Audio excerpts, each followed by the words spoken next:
There. I like that. Yeah, I know. I think that every time I do that, if only that were my style, and I could sell that for $1,000. Rick, if we could start another name, we could call me something else, because I could really knock these out. 10 seconds painting. I like that Rick's already got your name. He does? Yeah, he said Dan the Abstract Man. Oh, yeah, there you go. Yeah, exactly. We should do that. So I start out with a big abstract swoosh. And then usually proceed to start doing some very rough, approximate drawing. You all live in Fuquay Arena? Yes. Yes. We just moved here a year and a half ago. Really? Where did you come from? New York State. Ah, not the city, the state.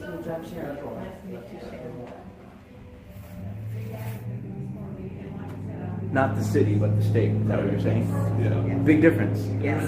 Close enough to go if I wanted to, and far enough away I didn't have to have to crap. That's right. And where were you in New York? We're in Orange County. Where's that? I don't know. What's the city? About 70 miles out from the city. Oh, okay. Yeah, that's in Valley. Oh, okay. I just painted up there. Oh, what's the name? Beacon. I was in Beacon. Oh, okay. How far is that We're from? just across the river in about 8 miles. Oh, okay. South or north? West. West. Oh, west. I think Hudson Valley. It goes this way. Okay. Yeah. Yeah, if we go into the city, we go to Oh, Beacon to catch the train. it was beautiful. I'd never been to that part of the country. Of course, the West Point is not too far from there, right? Oh yeah, West Point's And gorgeous. so on, but oh my goodness, Yeah. it was beautiful. Yeah. And He's doing the entrance to Raleigh. yes, right. I guess that's a good name for it. The entrance. The entrance. Yeah. from this side of town. It is no doubt. It's the best view of the skyline. Right, The it best is. the best entrance for sure. Coming from Fuquay Arena. That's right. That's so Rick and I talked about this. We decided, probably a lot of people here have driven this road. I have a very important question for you. Yes. Do you usually dress in a suit and tie? Often, very often. I'm actually painting 2 events today, and okay. I have to rush from here to the second one. The second one I have to wear a tux, Oh. so I don't have time to change.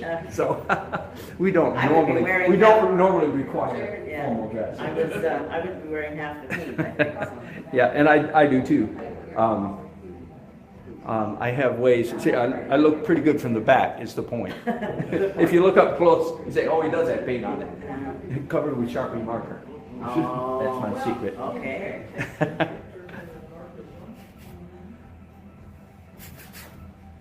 But yes, I actually do a lot of my painting because in tux.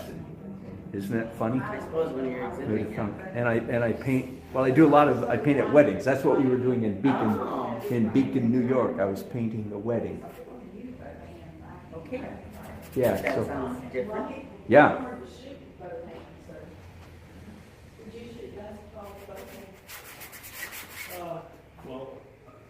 And then ask me why I got a smart aleck answer. Why do I paint with 2 hands? Because I don't have 3. Yeah. Because I can, exactly. I didn't used to. I just started forcing myself to use 2 hands about 10 or 12 years ago. I should have written it down. I didn't realize it was going to be a life-changing event, but it certainly has become. We've all had life-changing events. Yeah. I used to be an accountant, but I got over that. Then I became a pastry chef. No kidding. That sounds a whole lot more fun. That sounds a whole lot more fun than an accountant, frankly.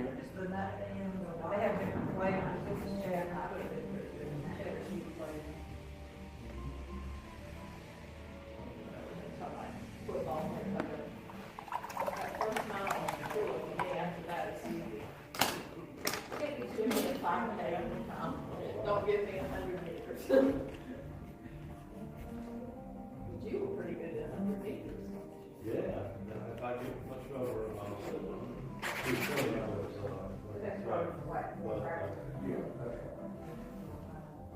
And feel free to talk while I paint. I'm totally used to talking and painting at the same time. So when were you up in New York for the wedding?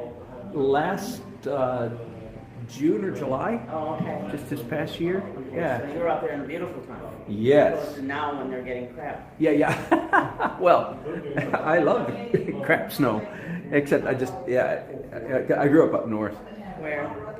Well, born in Canada, grew up in Michigan mostly, and also lived in Minnesota. What part of Minnesota? The cities, Burnsville, the south Oh, I side lived of in Burnsville for a year. Did you After really? my divorce in '86. Did you Yeah. really? Yeah. Wow.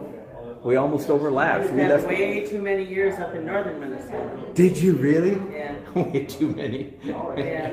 Like Yeah. 33 of them. I mean, I like snow. I don't know about you. I like snow, but what I don't like is snow it starts in September And goes till till July. May. Yeah. That's right. Yeah. That gets a little old.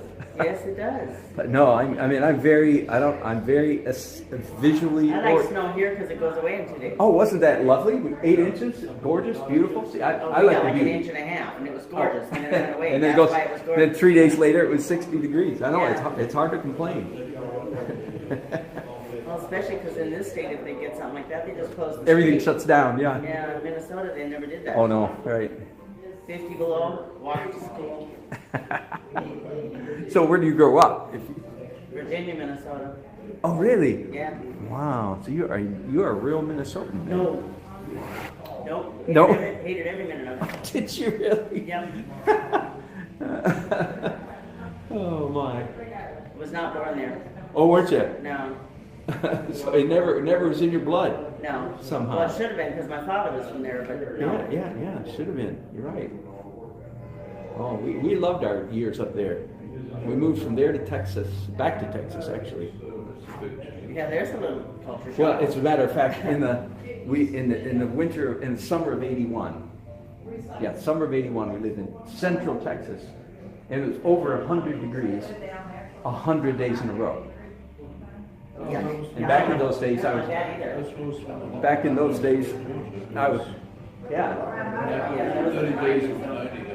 yeah. And in those days, I was a pretty serious runner, so I just go out running 10, 15 miles out in that heat. Carry a gallon of water. No, I didn't carry any. I should have. I didn't. That was back in the day before we knew we were supposed to do that. And anyway, then that year we moved from Texas to Minneapolis, where they had over 100 days in a row under freezing. That sounds about right. We went. Typical winter there. We went from one to another. Yeah, one extreme to another in the same year. And see, So- I don't like extremes. No, that's why you're in North Carolina, right? Well, I'm not fond of July and August here, but No. you know what? That's 2 months, not 8. That's So exactly I'm right. good. Exactly. Yeah.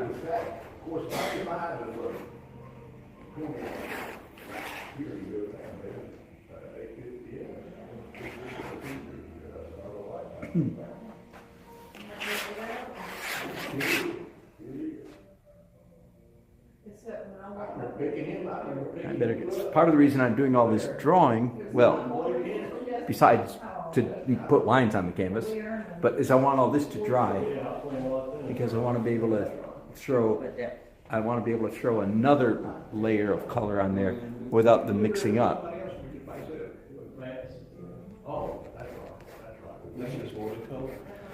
It looks like it. This is actually acrylic. It looks like watercolor. It's transparent acrylic. And in a while, I switch to oil. So when I'm done, it will be an oil painting.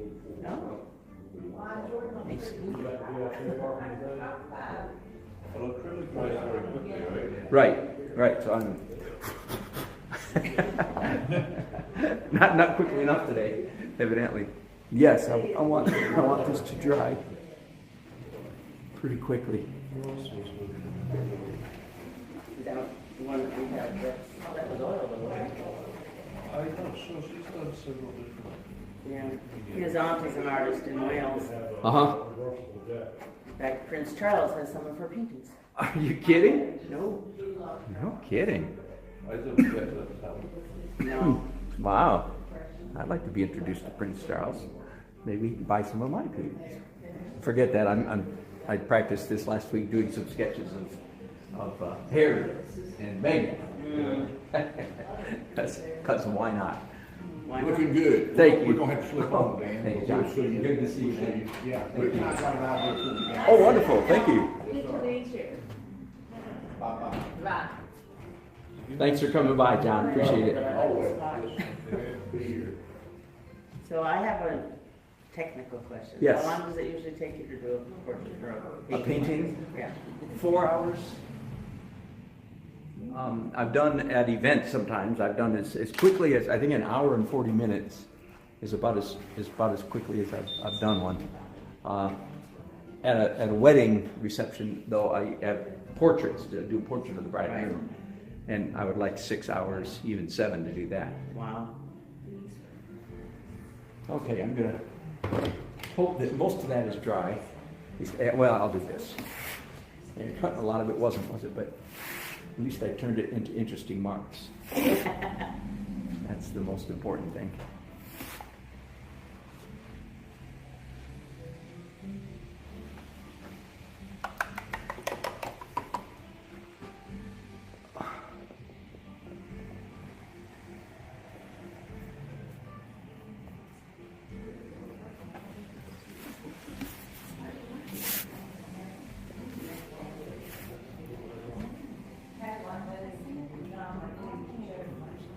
Do you always work with wrapped canvas? Yes. Well, yes. Once I learned that if you paint on a deep stretcher and you paint the edges, you don't have to buy a frame. Right. Whew. My husband is a photographer, so our whole house is filled with absolutely fabulous photographs. Aha. And he's had some blown up onto wrapped canvas. Yeah. Yeah.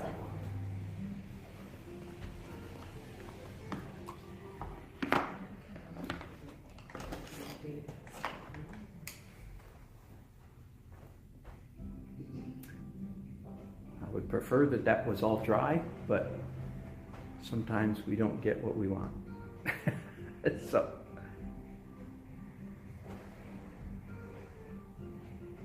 I'm going to make some interesting soup here on the canvas.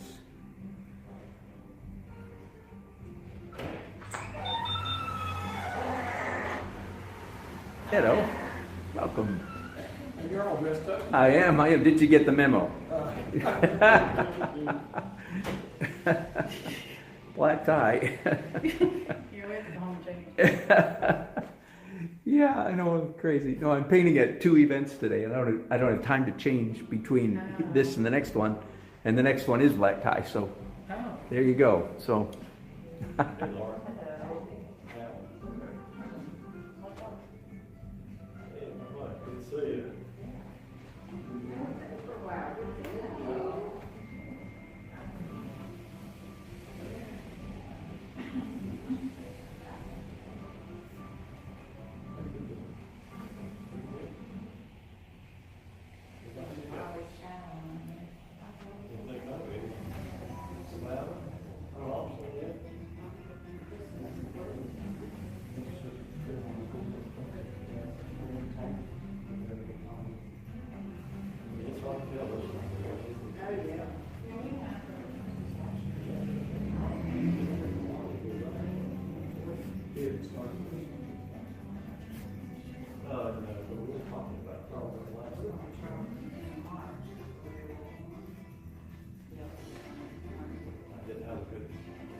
Alistair, do you recognize this view?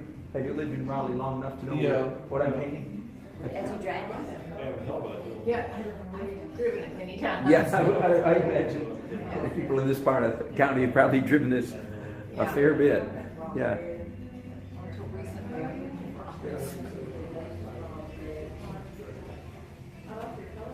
So how many people in Fuquay Marina work in Raleigh? A lot? I mean, do you A think? lot, but Most? Half the population? I don't know, I've had many friends who go up 401 Yeah, I had lots of yeah. They're all in your way and slowing you And down. the ones that aren't going up 401 are going up US 1. Yeah, right. Yeah, right, rally your drone, exactly. But I moved here on purpose, out of Raleigh. Yes, exactly. You escaped out here, and a few other people escaped with you.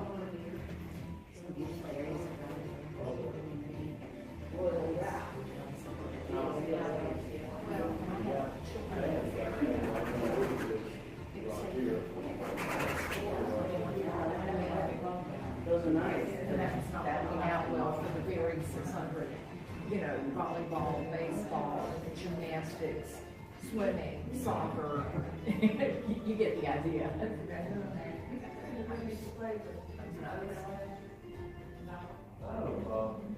So are you using watercolor and are you using acrylic or is it? No, it's all been water. It's all been acrylics. Just acrylics applied. It looks like watercolor for sure. Acrylics applied in a very thin, transparent. These all have acrylic in them with a generous amount of medium, so that they're transparent. So that's my. Like gesso or? That's my whatever. Modus operandi is transparent acrylics. And then oil. I switch to oil and do oil on top. And mostly transparent oil as well.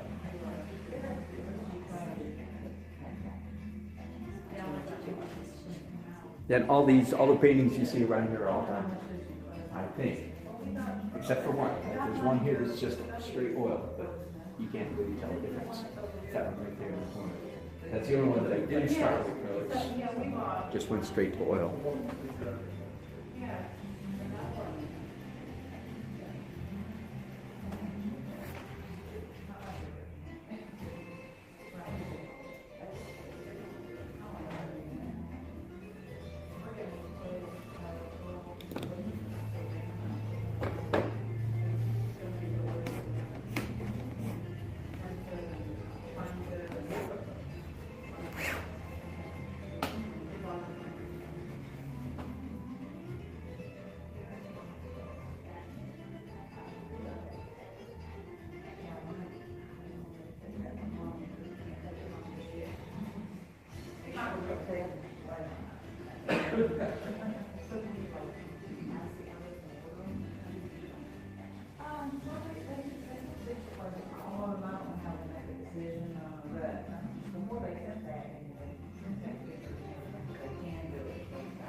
Again, if only that was my style.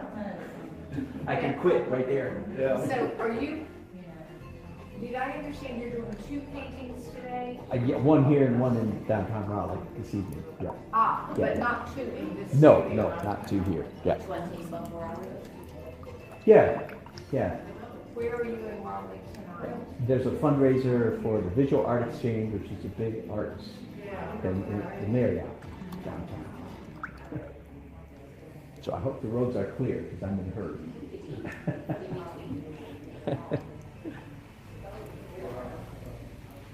But you know what? I'm stuck with this wet weather.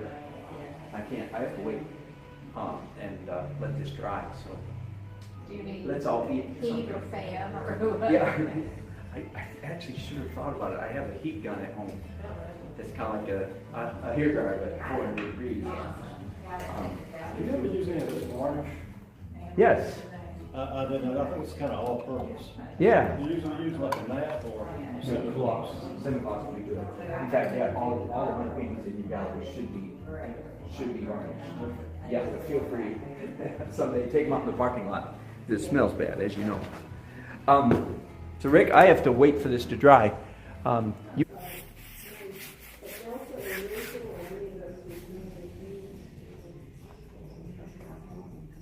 I like that blue you're adding. Yeah.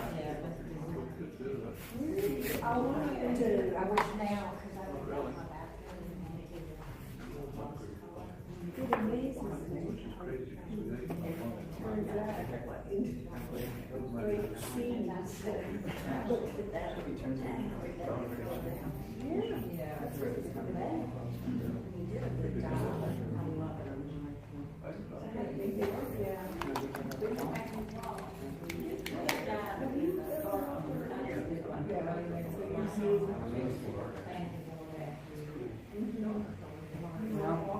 This is fascinating. I Good. have to go feed my husband. So we will come back. Oh, good, good. We'll come Thank back. you, thanks for coming. Oh, we'll be back. Good. See You're how, very welcome. see how much progress we've made by 3 o'clock. Good, thank you.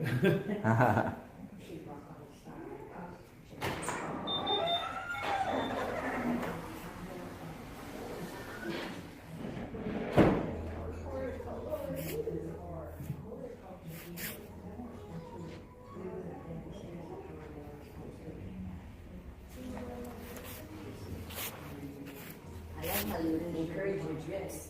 Yes. Yeah, and I learned the hard way. Part of the secret is make sure you have enough drips so people don't think they're a mistake. Like if there's 1,000, I guess he did that on purpose. I've had people come back and say, there's some drips in our painting. And I have to decide whether I want to get that $1,000 back or swallow my pride and go. Anyway, so I learned my lesson. Make sure there's lots of drips.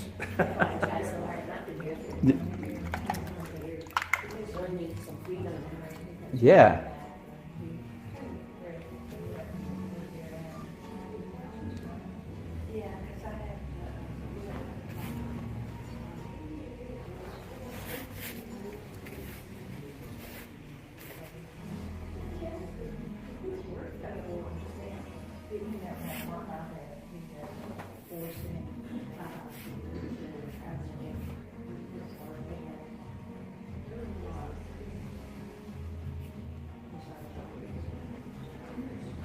Shadows are the hardest part for me.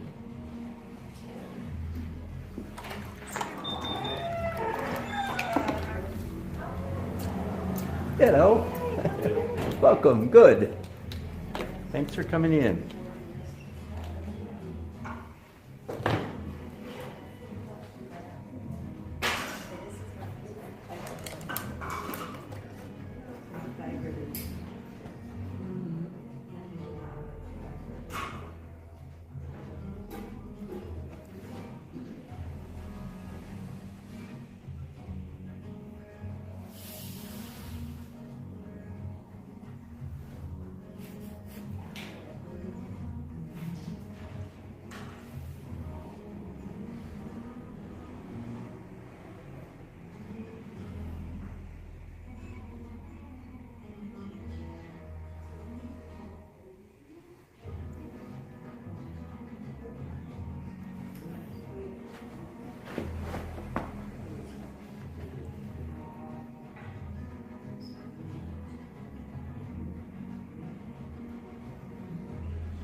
Realistic, so long.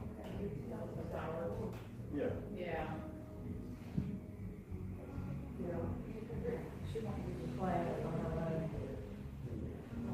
Yeah, I was fast, let me know.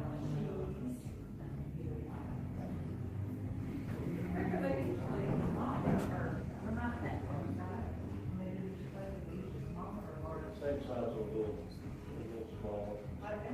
Sometimes they wait for the original to sell before they flood it.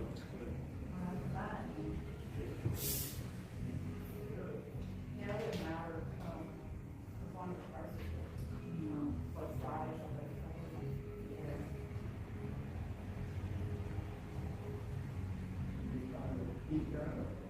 He did, and he dried it down, he's on a few more layers, he's gonna,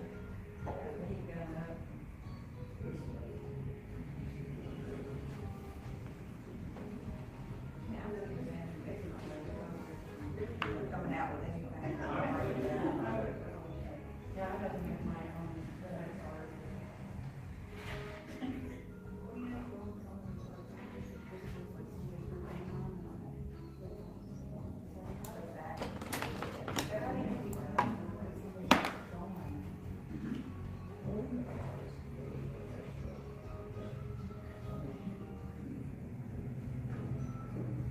There's always committees, I don't know if it's can use these anywhere. I mean, it's pretty.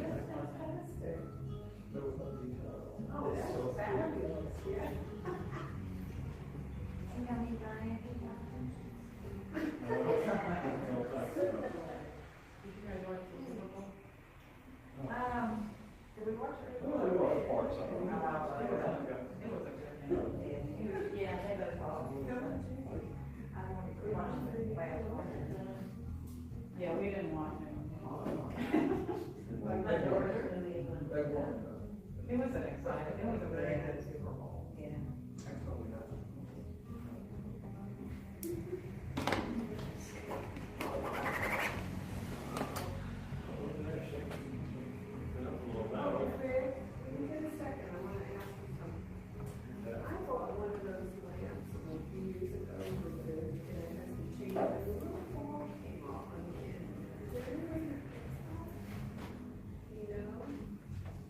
You still have it? Yeah, Doesn't have a. I don't know, it just, I don't know why, I mean, it's just like this one, only different colors.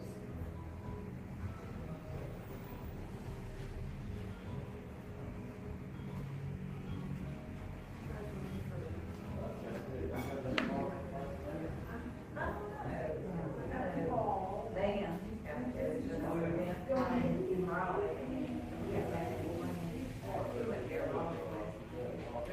The bottom. Yeah, put it on there.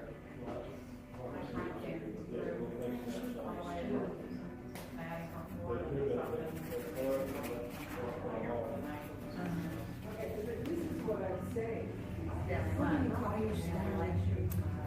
That's a good question.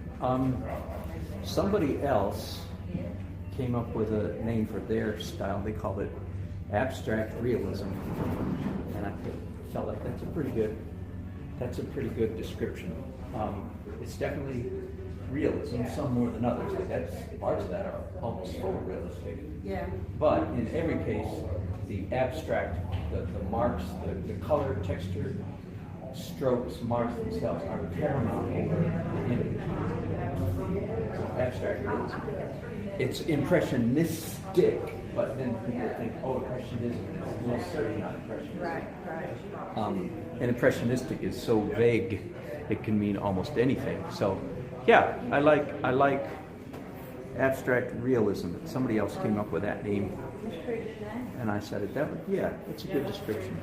It is. And there are a lot of painters that would say the same thing, that the image is important, but the abstract elements of the painting are even more important. I want and you can see my finished pieces. I love this one. Do you? Oh, good. Thank you. I did that one live here, just like this. Yeah. And I want the viewer's eye, to finish the painting. So you have to participate with me to see the lighthouse here. Because I don't spell everything out. I give you enough information to go on. But you have to turn it, what does your eye turn that into? Well, they're nice marks, so hopefully you really relax and go, I guess you did that on purpose. And then it just becomes wind, That's what I was cloud. trying to say. Yeah. Gives you the impression of wind, absolutely. Yeah.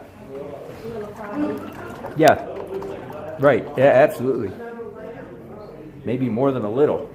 Yeah, well, I've seen worse. Yeah, that's right. That's true. That's true.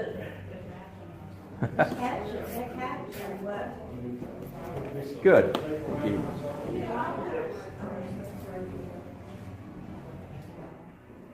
Here you go, this will tell you. He likes both those things. And my favorite.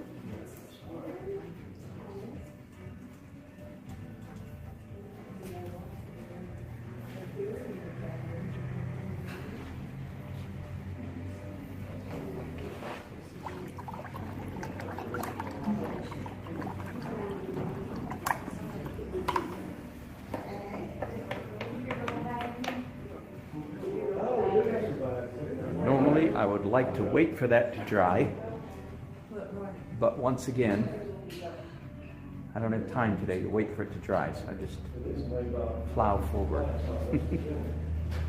CJ, your cat record. Awesome. Good for you. Who's your favorite player? Probably Lake Mexico. He's tough. This is my number for soccer, 52. Oh, yeah. Cool. Yeah, we like him. We love him. We saw a couple games. We lived up in Appleton right here. You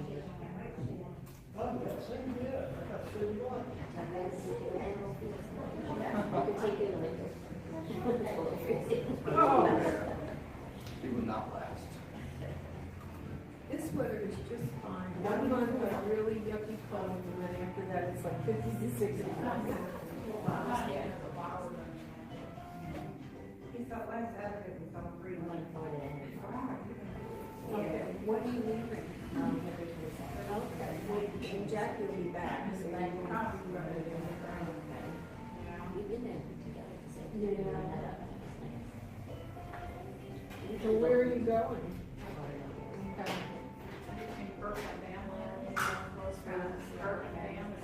Are you flying? No, driving.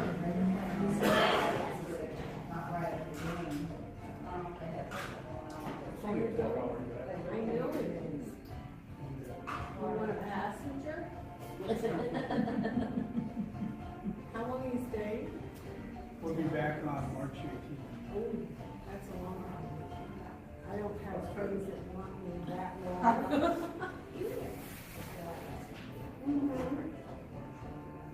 Well, last time, I went in May, I think it was, and that was like a week, a solid 7 days that I was there.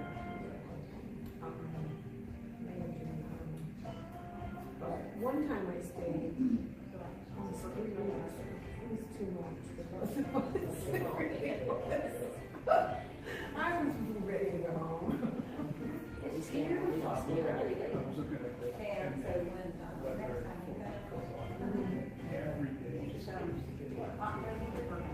I know, I never below 72, 73. Yeah, but that's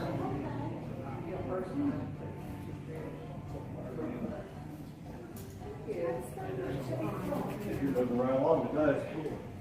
Yeah. Good. That reminds me of a few times times I've sat there, it's coming back, same feeling like when I sang. This is gonna be the big West Side one next time. Yeah, that's right. As soon as y'all build one. Can't even tell you anymore because that was in the early 80s. And most of the places, they're brand new places now. Then I lived in Ohio for 8 years. And I don't remember, I mean, you know.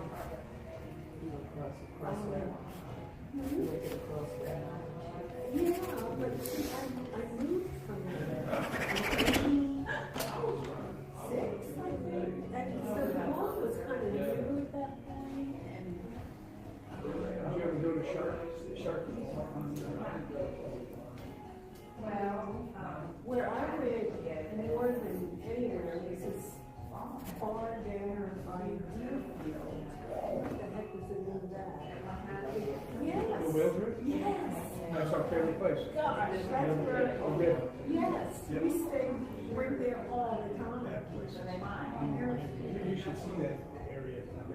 Really Well, nice. I was there, yeah, they have this gorgeous sun, we had a beaches there next to the open sign, and they have a surfboard there, and yeah, I saw that last time. Because my girlfriend used to walk on the beach for a minute, and you can probably do that in Boca, because they won't charge you $15. Yeah, we both of them went down to the end of Palmetto, is it? Where there's if you could get a parking space, then you could go down on the beach, but people park there, and seniors are allowed to park for a long time, they're all seniors, so they never move. Yeah, my best friend that lives right across, right where the golf course is. When we go on short trips, like 4 days, 5 days, we stay.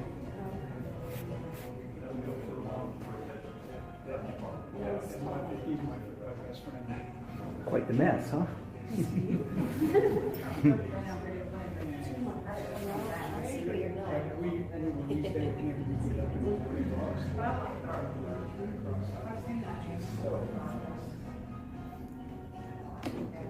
Yeah, the Wales River is. Yeah, that was really my favorite place. We like all the planet.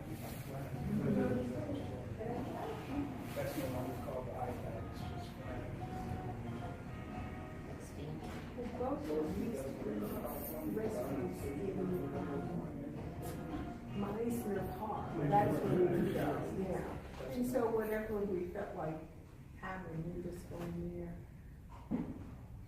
Because that was at a time when it was just my girlfriends and me, he was after. Don't have to go to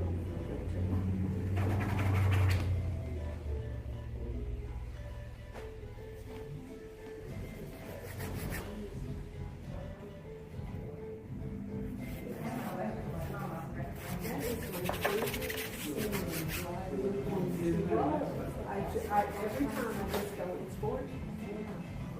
You ever been to Pittsburgh? No, I haven't. You go through a tunnel and you can't see anything. When you come out of that tunnel, there's the city. It's breathtaking. Looks this way.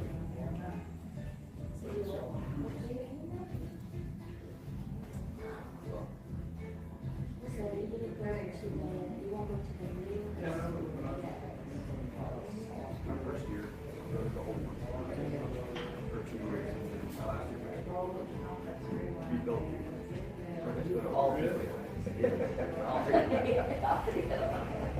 I went to the big old break. The windows were singing, I mean, it was huge, it was hot. Was that the one that's right down here? That is tore down now, but it's where the, is that a middle school now? Yeah. The gym was built maybe right there. Some people want to lock you up. Yes. That was cool. I just did that too. I'm really wrong with that, but we were very honestly. We go away for a while. Right, I'm gonna pause you guys. No, I mean, Mama, I have to carry it. I'm at school. They have this shop.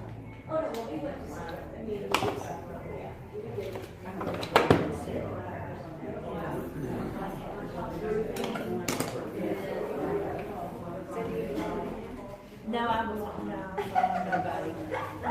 My husband has been here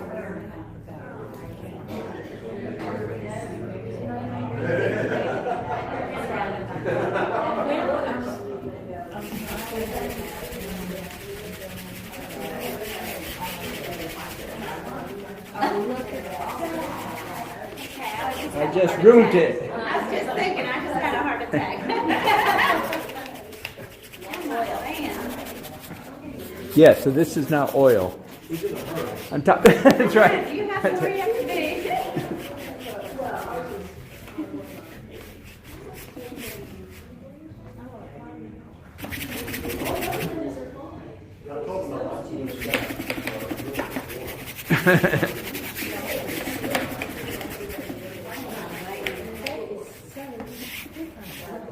That's right, that's a good word. That is so different. In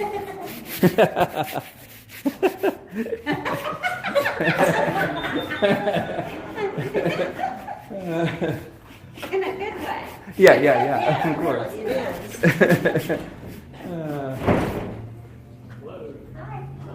Hello. It's totally changed that. I know, right? Ooh, I like the blue. Oh, yeah.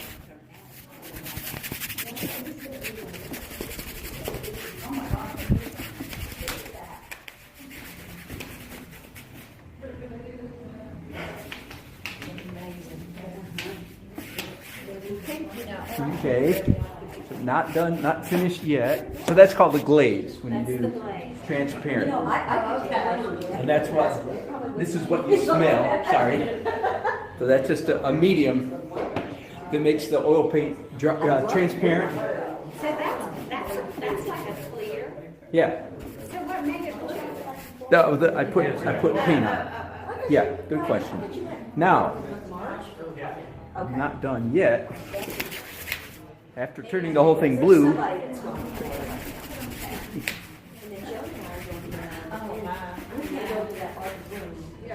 I'm going to go back and turn a bunch of it brown.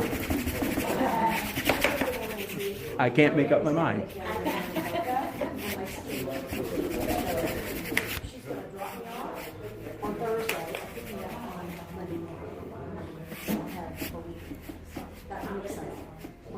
What's the same weekend as that art blue?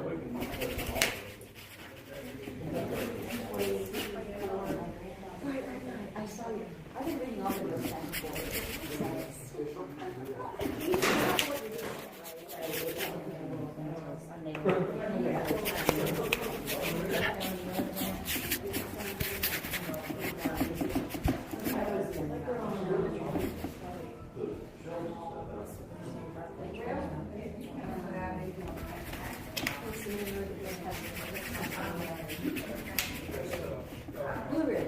Blue Ridge Road, and it's the, they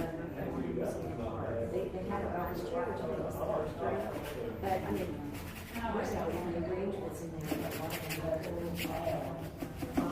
Shop, they have just, they're just like, looks hard. And now that I put a bunch on, I'm going to take a bunch off. Are you taking it off? Are you gonna wipe it off or something? Some of it.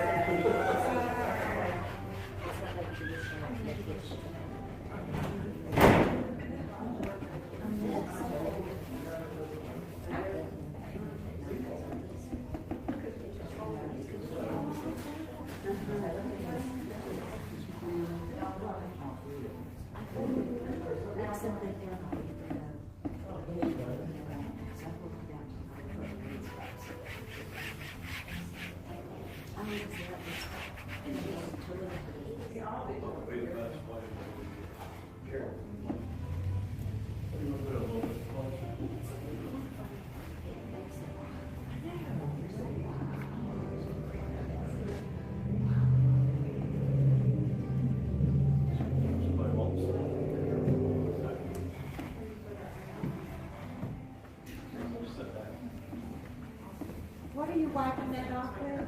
Just a rag? No. And I'm in oil paints now. Everything on here is oil. So, Very wet. but it would just be a dry rag. Thank you. Dan, are you self-taught or did you use all this experience? That is a good question. Yeah, I mean, I majored in art in college, but they didn't teach me much. It took me decades to recover from a bad college education. And unfortunately, if you talk to many artists, good artists, you'll find them saying the same thing. They didn't teach me how to do this. They wanted me to do weird stuff, you know, like you see in museums. Hang a dead rat. Give it a political name. That's an exaggeration, but only slightly.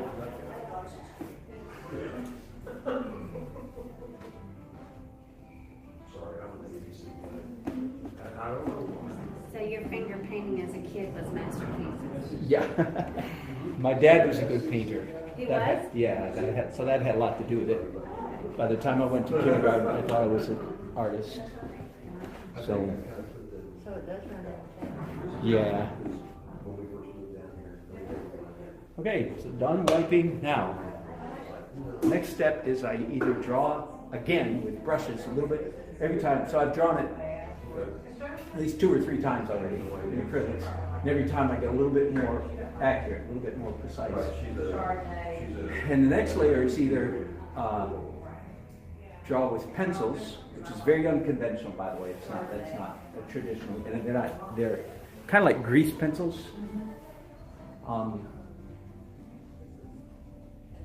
Yeah, that's what I think I'm going to do. It's either draw with pencils or draw with brushes, and then vice versa. Today, I think I'm going to do the pencils first.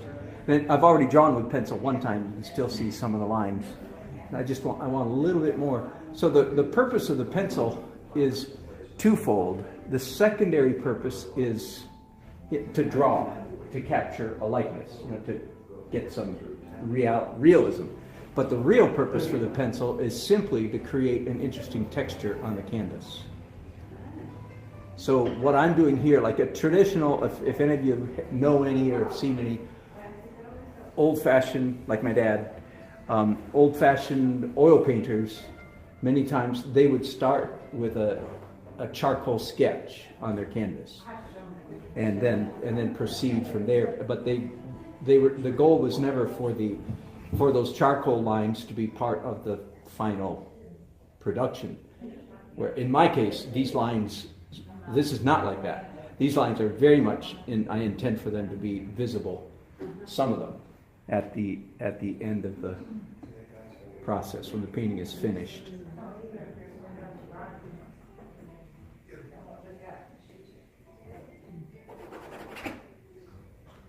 Isn't that funny? What I just did, is that funny? It is funny. Very.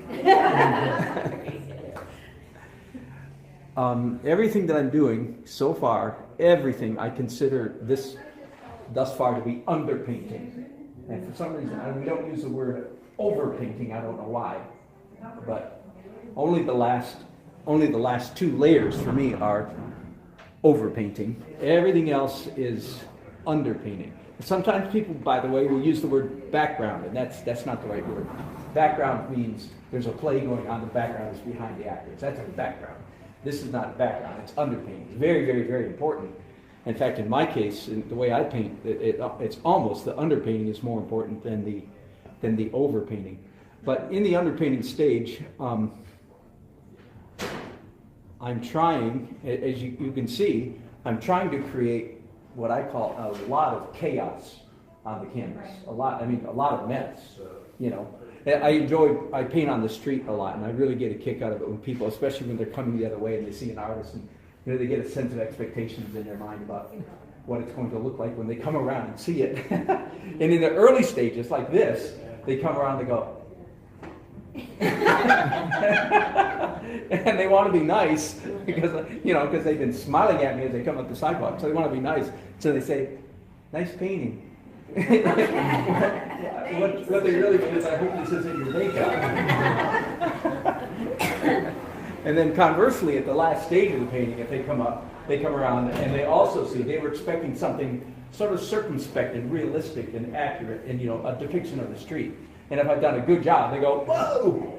And then expletive, that's so much better than I thought. So it's kind of fun. I have a little devious sense of humor in the early stages when I can tell they think it's bad. And I think that's pretty funny. So I'm creating. I was going to say CJ. Yeah. Do you get your kids draw? So you spend the first 30 years of your life learning how to draw, and then if you become an artist, and you spend the next 30 learning how to draw, like with one hand tied, and two hands you tied it back. So that's what I'm a really good drawer, but you can hardly tell, except that accidentally this is starting to look like this more and more and more. So you can tell I am. But in other words, how to be a good drawer without being tight, accurate, realistic, and so forth. So I try to create a lot of chaos on the canvas so that in the final stages of the painting process, I have lots to respond to. And I cover up anything in the last 2 layers. I cover anything I don't like. Are you right-handed or left-handed? I'm right-handed? Good question. And yes, it is very unusual.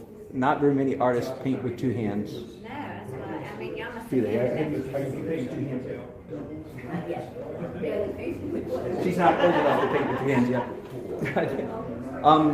Yeah, I started about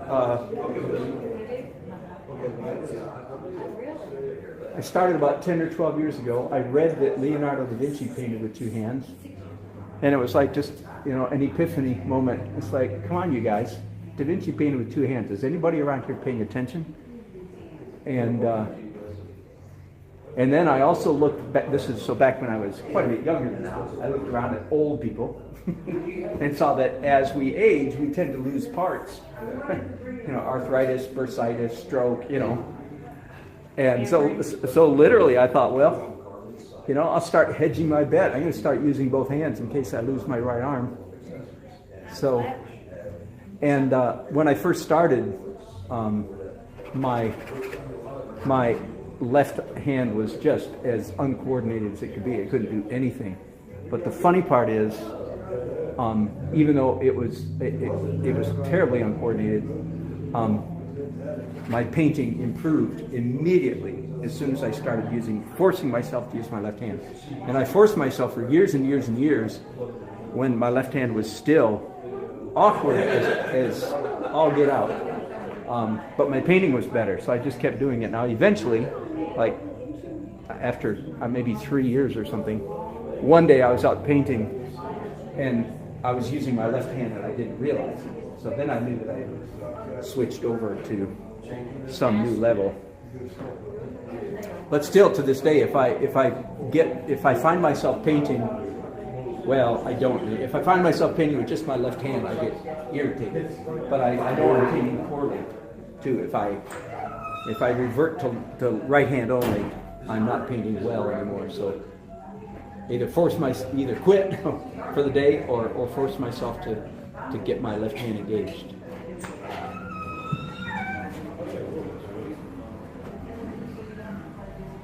I think it does something to my brain. I think it does something to your brain when you probably left brain, right brain or something. I don't know.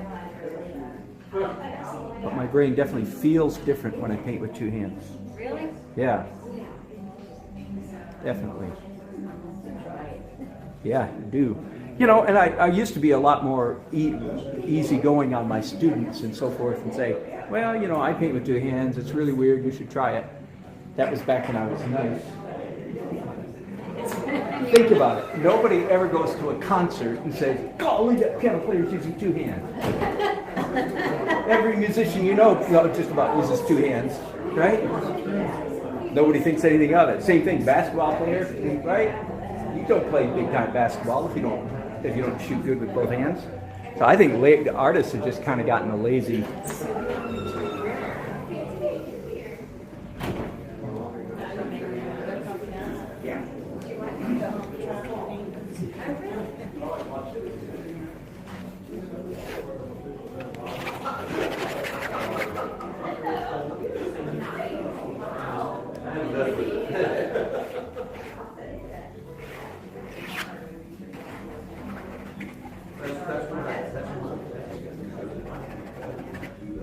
So again, so why?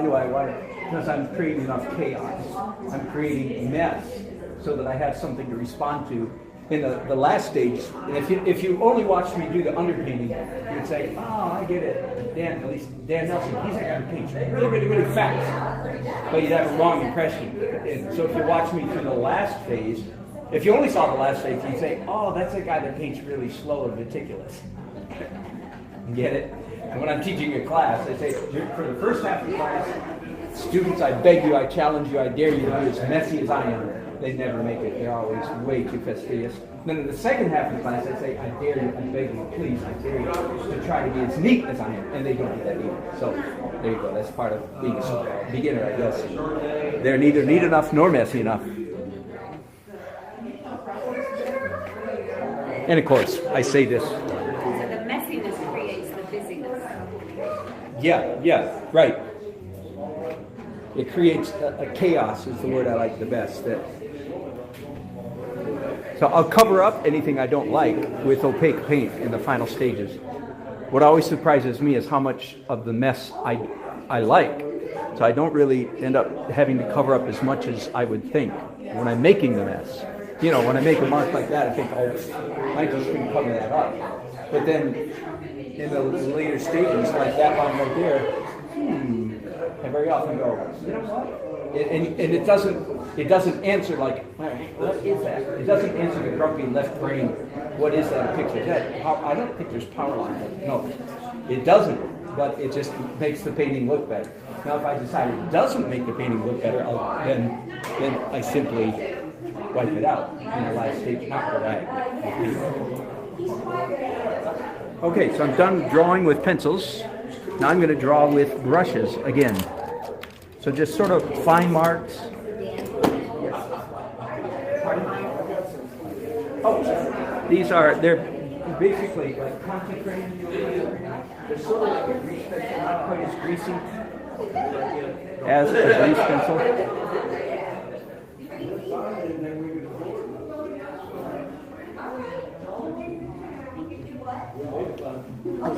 Get rid of these.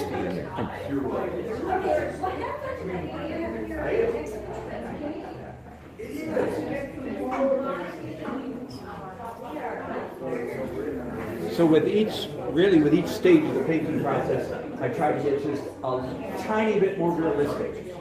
The student impulse is to try to rush to realism, and partly because they're scared that they can't do realism.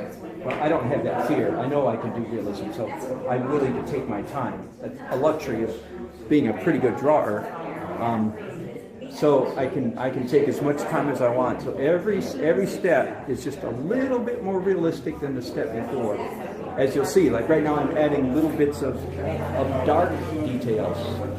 And if you squint and look at the photograph, you go, oh yeah, it is a little bit more realistic now. I didn't see him before, but now Yeah, I do. right, yeah. Yes, well, not my favorite team, but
Oh, look at this. Yeah, we better go second off. Come on, Look at the come art. on, come on.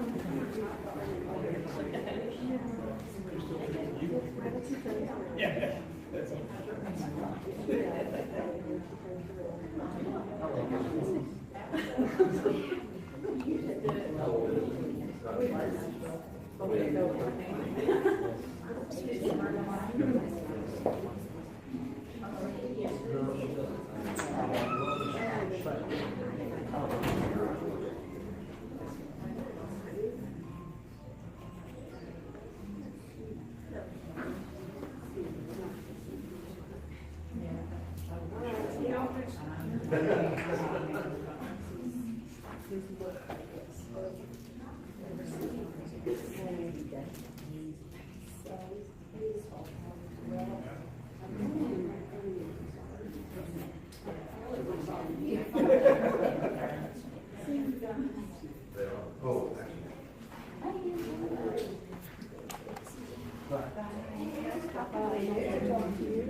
Thanks for coming by. It's a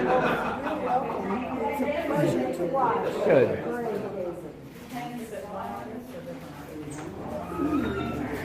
Thank you, Dan. We'll have to come back. It's gonna be here, right? Okay. Yep. It'll be here. Yep. Thanks. Awesome.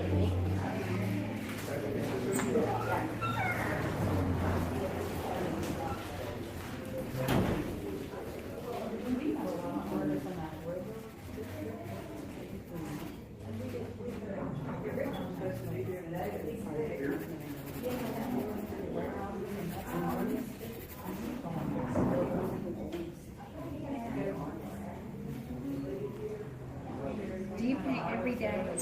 No, I wish I did. There's too many days that I have to do stupid business stuff. This is a hobby? No. I mean, I have to work on my business too many days, you know. But yeah, I paint most days. I think I counted up. I averaged about 3 paintings a week last year, plus about 10 sketches or something else. So I certainly average every day, but it isn't literally every day. I wish it was. There are just too many little business things you have to take care of.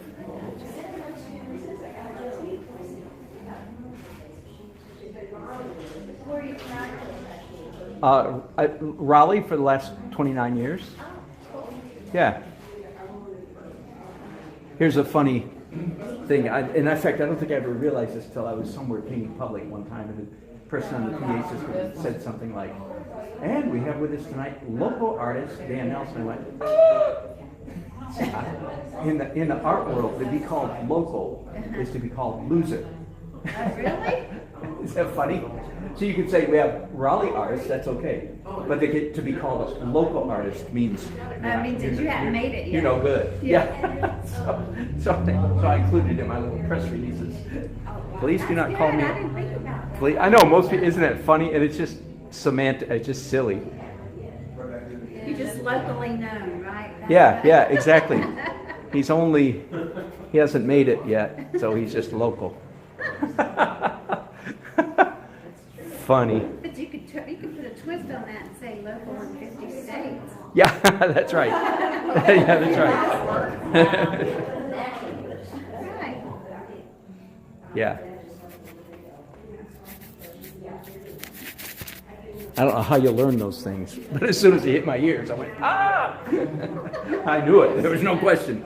I learned it somewhere.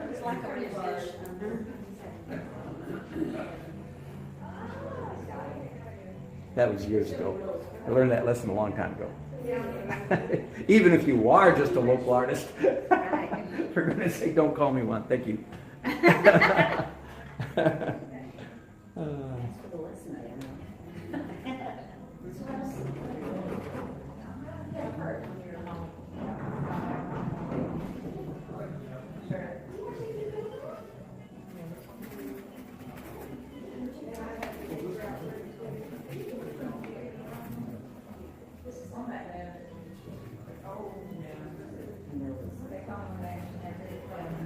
It was in the refrigerator in the door. I can take it. You know, it's me.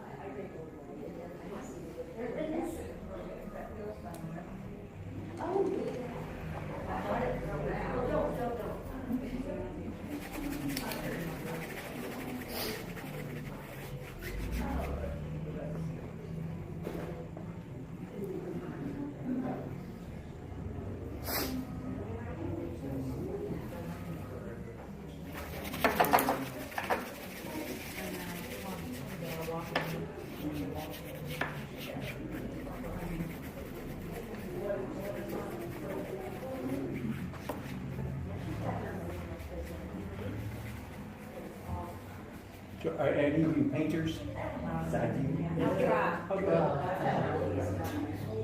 Okay, so I don't know how teacherly to get here. What? I mean, acrylic. Acrylic? Oil? Okay.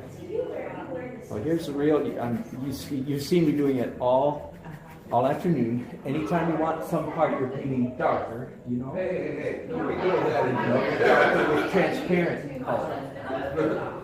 Mud is your painting is some such value. You want it a little bit darker, so you make it darker with an opaque color.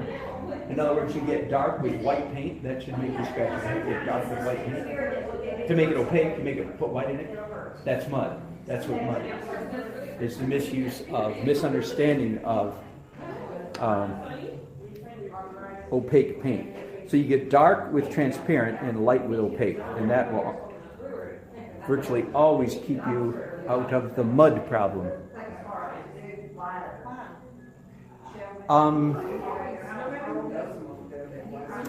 It's connected to a larger principle.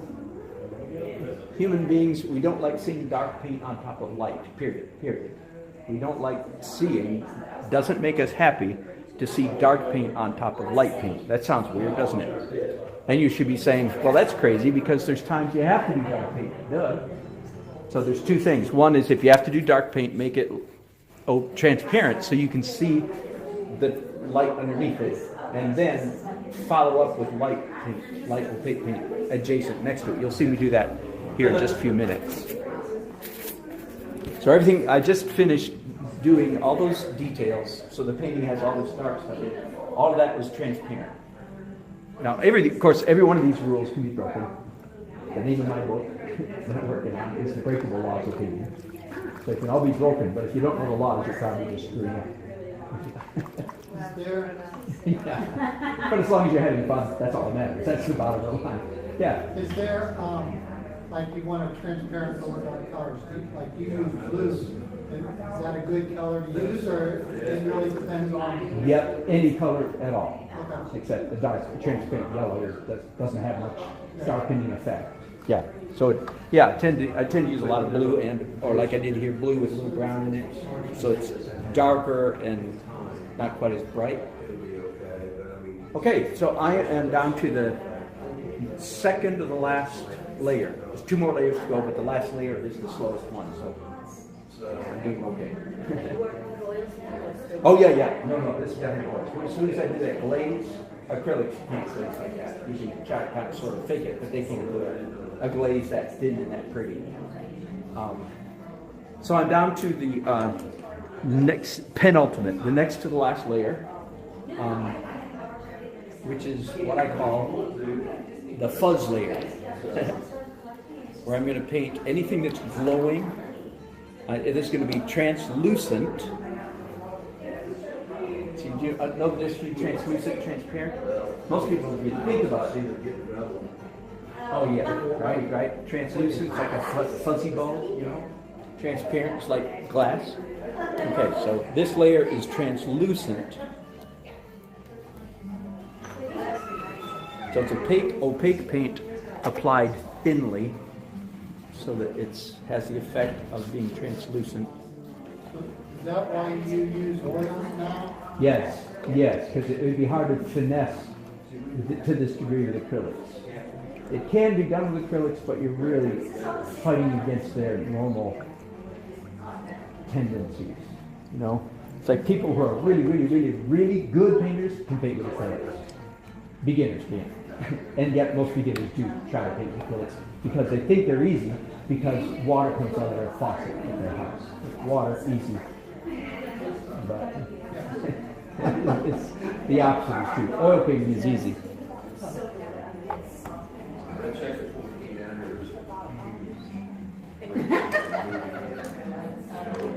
So at this point, my painting doesn't have any white oil painting. Like a traditional oil painter or acrylic painter uses a lot. You use more white than everything else, right? Me too. I use more white than anything else. But at this point, there's no white paint on the canvas, except for those layers of acrylic white, pure white.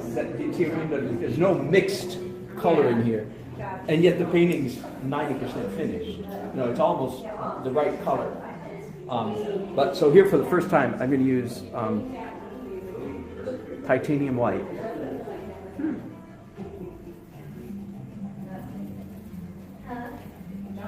And by the way, yes, you can paint faster with your hands.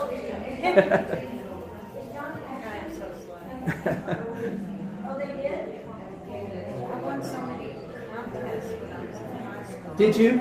Yeah? Oh. Oh, okay, good. It's still in there.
Sometimes, like right there, it really helps to paint with two hands because your brain can keep up with one hand, but your brain can't possibly keep up with two hands doing this.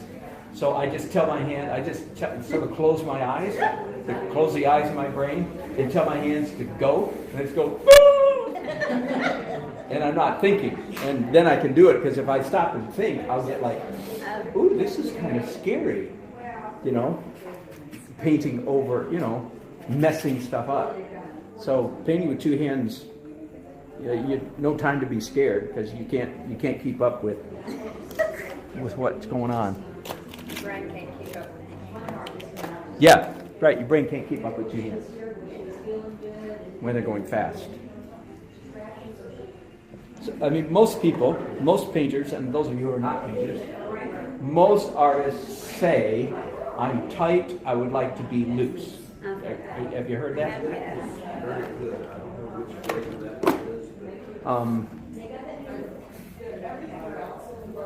And everything you see me doing, a lot of what you see me doing is because of that very same thing. I was tight and I wanted to be loose. I just took it seriously.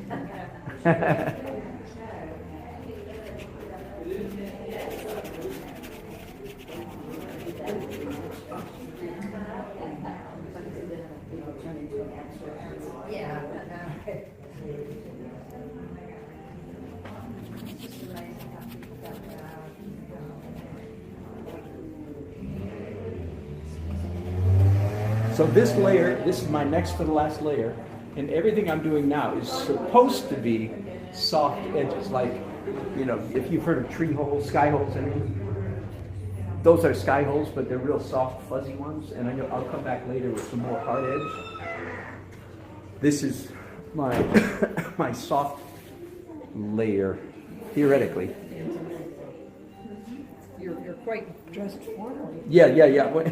I'm sorry y'all didn't get the memo.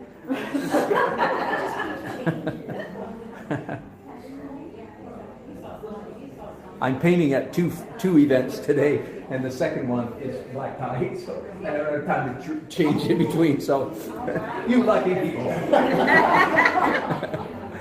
Well, we're on. Yeah. Well, it's a nice looking. Yeah, thank you. And there's not much paint on it from the back. If you look closely from the front, you go, oh, there is paint on it.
I like the beech trees. Beech trees are very Indiana. Well, they have beech trees here too. There are so many things that North Carolina can do that India have to say. Huh?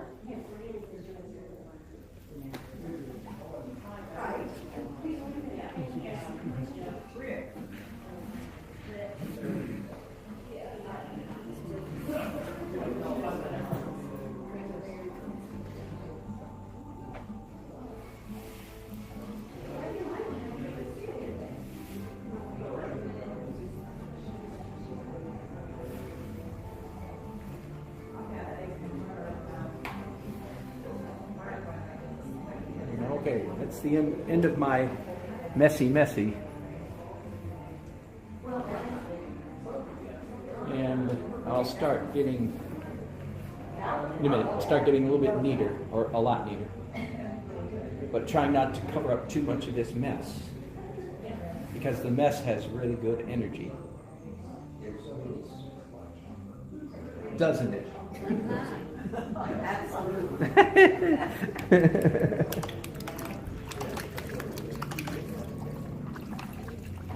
And here's where oils are so much better than acrylics, because everything that's on there that's oil is still wet. It'll be wet for hours. So I can scratch it, move it, wipe it off, whatever I want to do. Acrylics, everything on there would be dry, and all you can do is do something else on top of it. So your paint gets thicker and thicker and thicker, it turns into a sculpture. Yeah. Oh, yeah. If yours is oil, you keep wiping it off? Yeah. Yeah. Are you rinsing those in water? Pardon? Are you rinsing those in water? No. It's a product called Ganzol. It's a virtually odorless brush cleaner. Not like the olden days when people actually used turpentine. That's what I was thinking. Can't believe it. Wow. Okay, so I'm down to the last layer finally. So this is everything up to now is underpainting. One layer of overpainting. Careful, I'll be chasing you.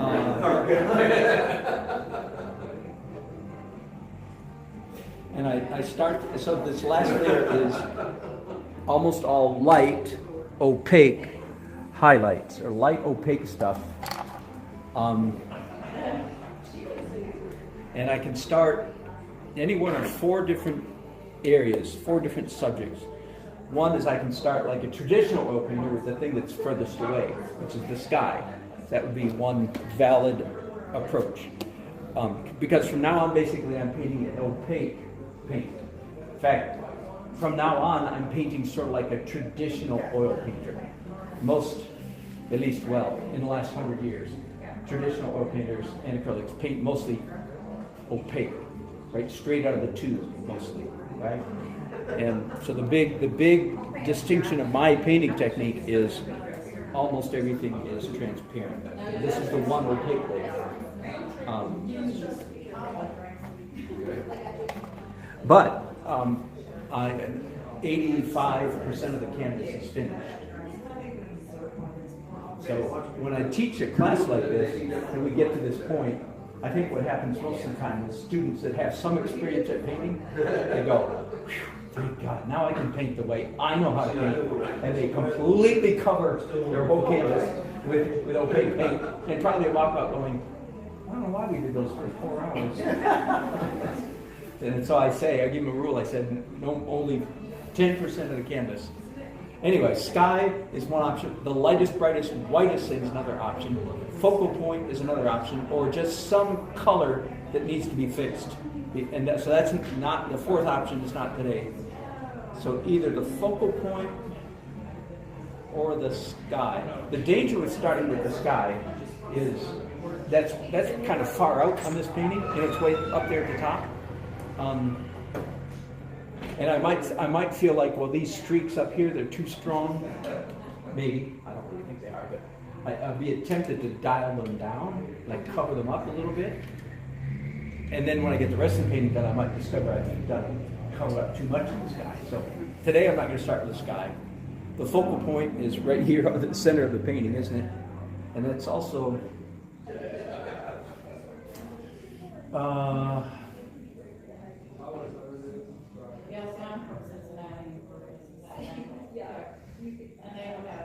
Hang on a second, I'm thinking composition. I'm a little late to be thinking composition.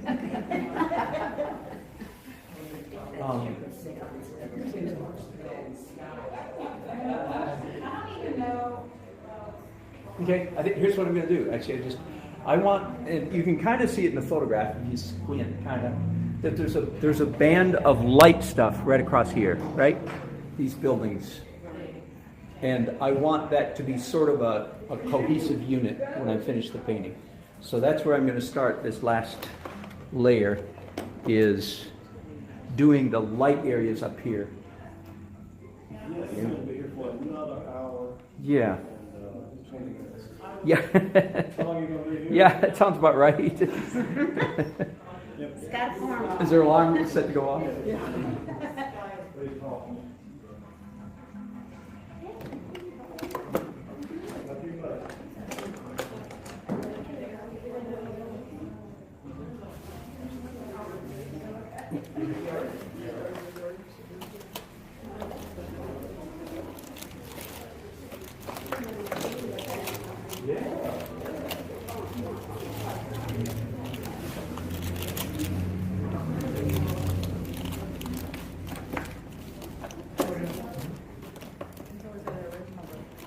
Where's my yellow ochre? Anybody have any yellow ochre in their pocket?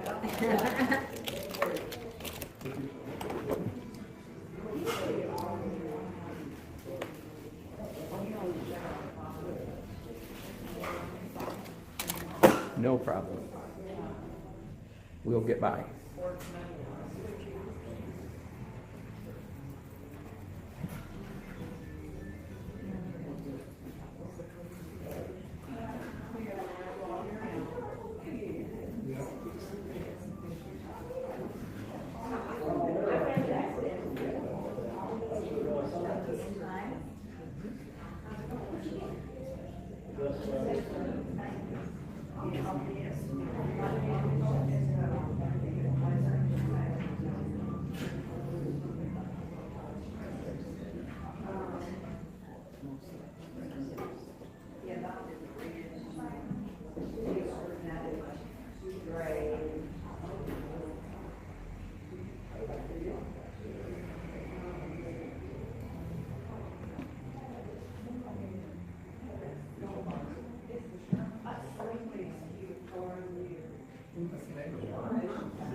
you know.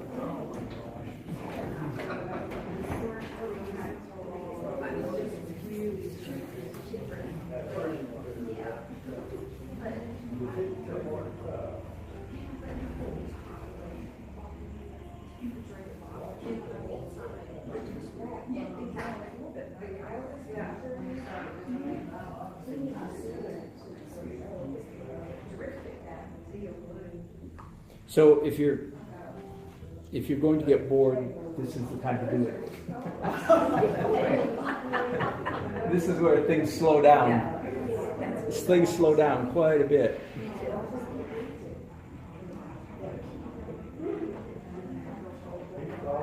And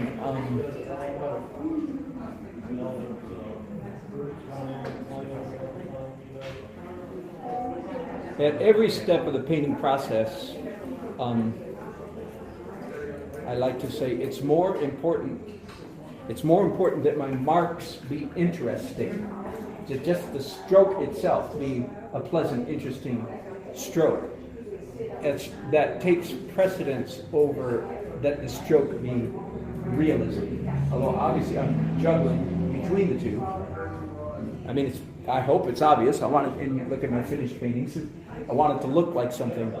But if I can make the marks pleasant, interesting, then your brain, for instance, that right there, if the marks are pleasant, your brain relaxes. Like when you, I like to use the illustration when you go to church and somebody gets up to sing a solo, you're thinking like mom and pop type church, you know, and they're not very good. You know, as soon as they open their mouth, everybody tenses up like. And I hope they make it, you know, and when they're done, yay! Partly because they're done. As opposed to when somebody gets up and they open their mouth and your heart just melts, you know, oh, I could listen to this all day, right? So if I make pleasant marks, that's how your soul relaxes. Oh, this guy knows what he's doing, I can relax. And then because of that, for instance, you turn that into a building with trees in front of it. Does that make sense? Mm-hmm. Even though it's not that, it's some crazy random marks that I made. Yeah. But your brain turns it into that, and I contend that that's the biggest part of aesthetic, that your brain, a little bit of joy juice gets released in your brain. Zing! When your brain finishes the picture. That's when you get a kick out of it. More than if I do all the work, all the work. Like on that, for instance, on that fire truck, there are parts of it that are very accurate, tight, and realistic. And you can see it. You can say, yeah, that's a horn thing there on the front. I can see that horn. He drew it really well. You might be impressed by my industry, my skill, but you don't get a particular joy juice. It doesn't get released in your brain. It's like, yep, wow. I mean, you get a different kind of, darn, he's good, you know. But it's not I contend it's not the same as in like the outer areas of that truck where, dang, that looks just like a chrome wheel, but look, it's not a chrome wheel, it's just a whole bunch of messy marks. Does that make sense? So that's what the way I'm trying to paint here. And again, it's sort of walking a tightrope between giving your brain enough information to go on and letting your mind finish the picture. Because if you finish the picture, you get pleasure, more pleasure out of it than if I do all the work for you.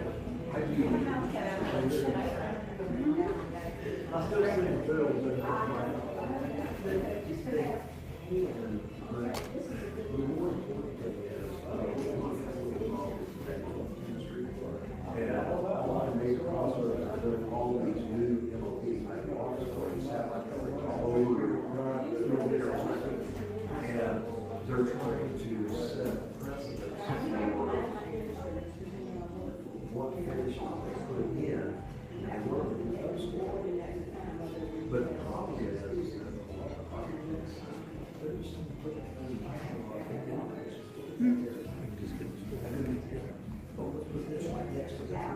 sometimes you can't marry those two together. So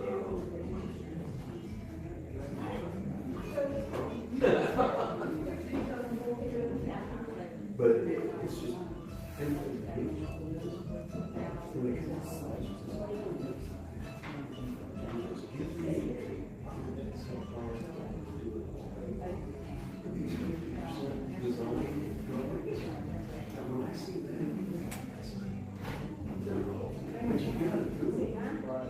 To be considered for the next round. And then you gotta do that. Be considered for the next round. And when you see the that's usually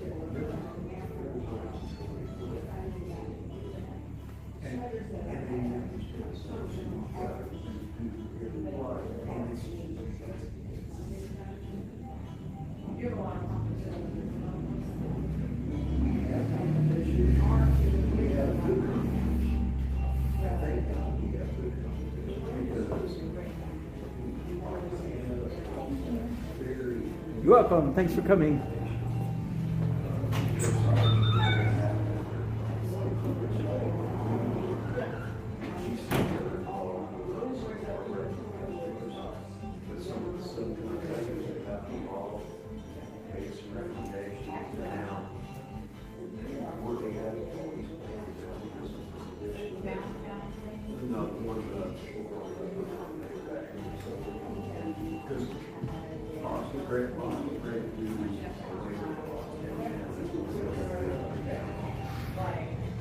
He's moving all his operations out. Just before, just a meeting like that, it's the one that just, they just tilted up and wow.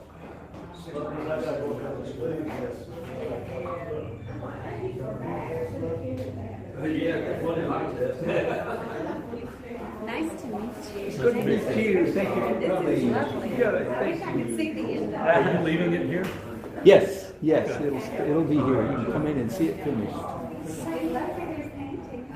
Thank you. Thank you. Thanks, guys. Thanks for coming in. Oh, okay.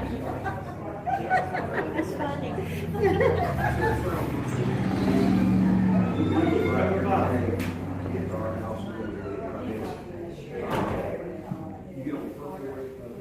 Do you still teach at Jerry's Artorama? I do, yeah.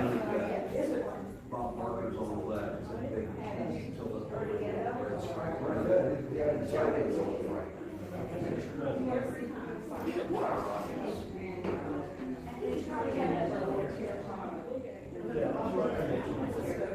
That's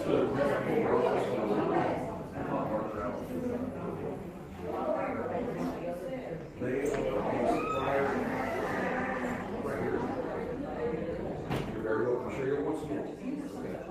They are manufacturing prisons.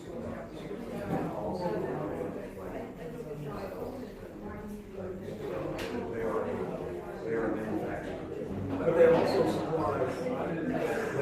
supply the necessities as well.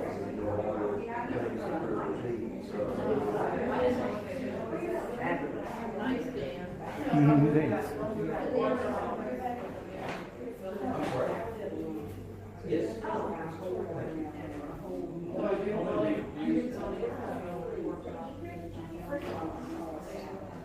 There's not a new building that's going to do that. Remodeling. They're going to get the town office. That's going to be the town office.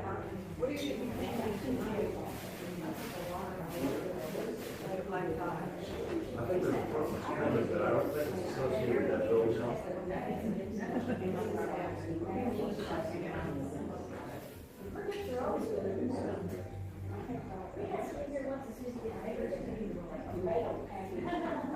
They've never been back. No, no.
Yeah.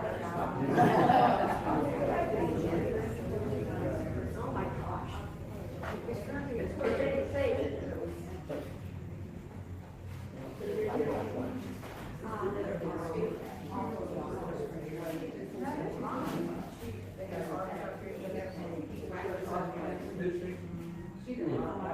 Yeah. I'm sure that did not end well.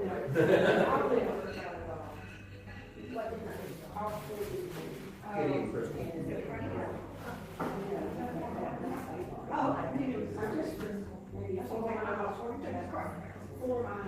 I was telling her she could take one of those cup by underneath.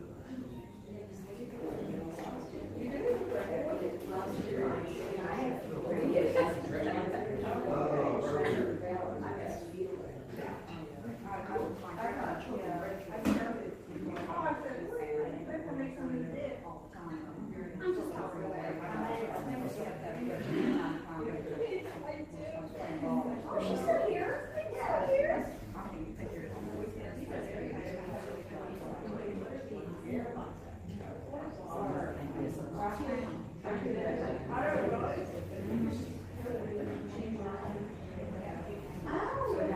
But they're all.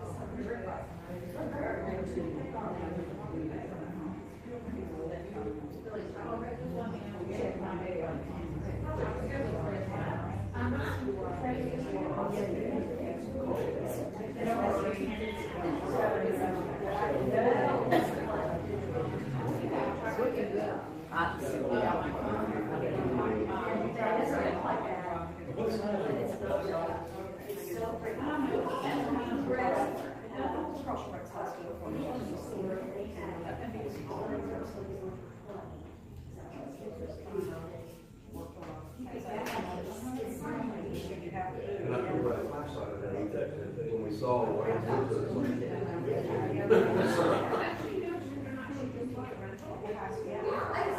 I gave somebody her. She closed on me yesterday and she painted today. Today, tomorrow. Well, one of my friends. Oh, did you see that? Yeah, that was me. Yeah, that was her. And so she hasn't asked me for information yet, and I said, you might be able to go ahead. They said, yeah, I can you? Okay, so I said, Heather, you stop and she has to make it.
I saw that.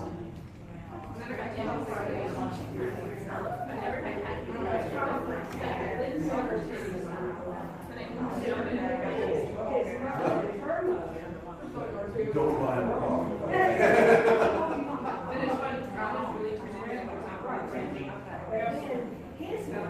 My sister had cats.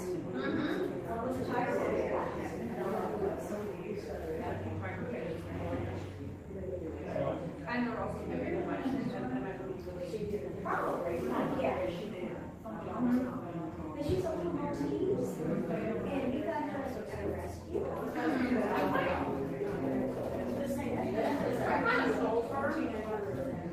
There's a couple chapters there.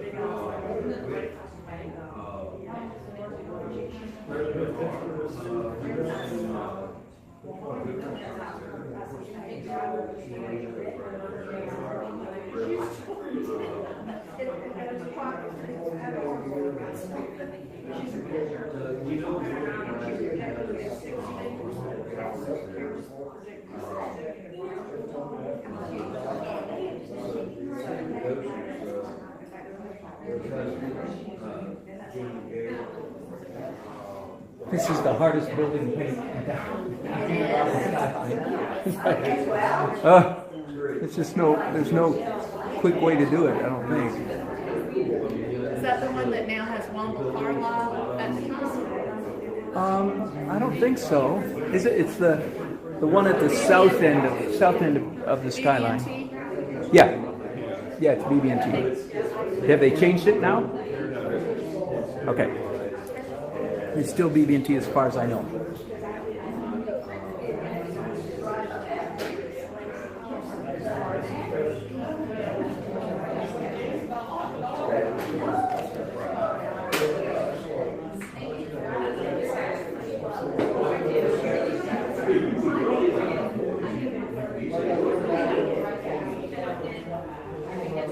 Okay, close enough, darling.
Normally, yes.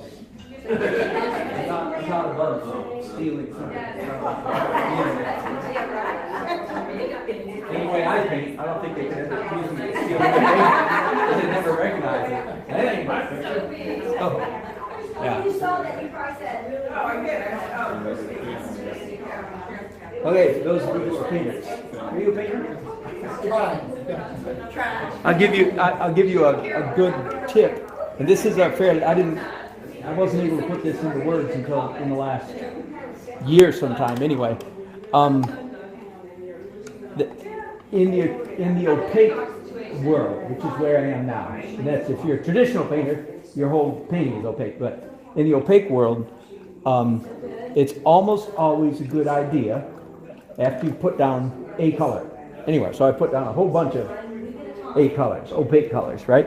It's almost always a good idea, especially as you saw me do here, if you use the same color in several parts of the painting, like this color kind of mustard right here, 1, 2, 3, you know, or the lighter one, 1, 2, 3, 4, there's a whole bunch of that. Especially if that's the case, it's almost always a good idea to come back, to follow up, and slap a little bit of slightly lighter than that on top of it. So I'll show you right now. Right now, there's because for one thing, it's kind of monotonous right now because you saw me use this one color because I'm in a hurry. You saw me use that pale, whatever it is, several different pale colors, and go throughout. So now I'm going to fix that, and it's a real easy fix, and it's I think a good trick to know. So I'm going to do that right now. So I've still got those colors on my palette. I'm simply going to add some titanium white to that.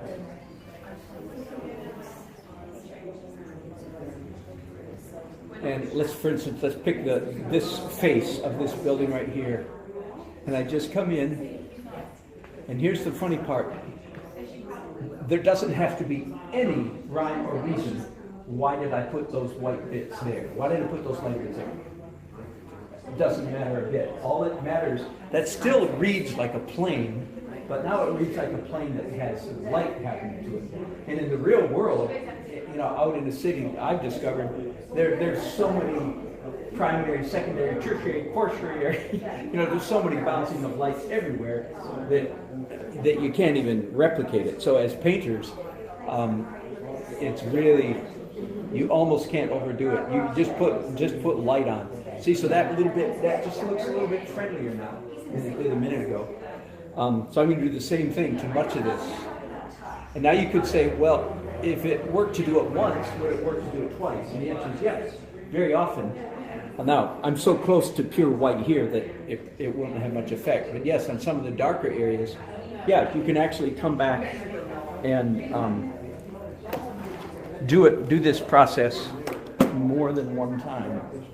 Excuse me. I just wanted to say how much I enjoyed seeing you paint. And this is the third time I've seen you. I saw you once here before and once in Wilson at the Whirligig Festival. But it seemed like you had a gigantic. Yes, at the Whirligig, 8 by 10 foot painting. Yeah. Yeah. Well, thank you. Appreciate it. Thank you so much. Y'all know this shoe? I like it. Don't buy a plastic. Yeah.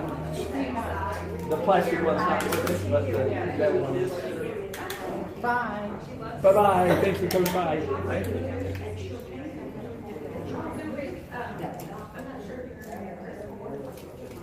It's really good. Thank you. Do you still paint at weddings? I sure do. Yeah. That's some of my best money-making gigs is at weddings. I said don't buy the plastic one. I'm about to say don't buy this brand. I have a good one at home. Pardon? Yeah. So evidently there's good metal ones and cheap metal ones. Don't buy the cheap metal ones. It's good enough. Got the job done, but.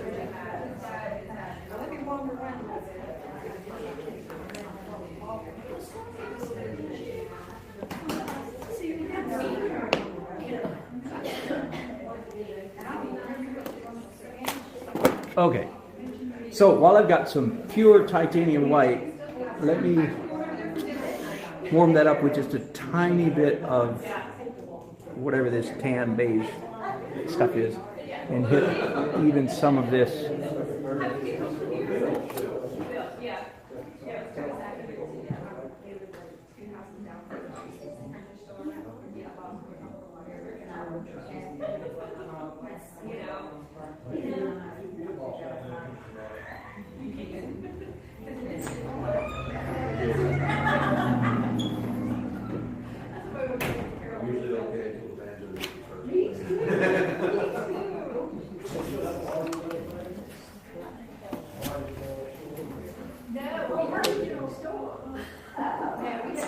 you see that?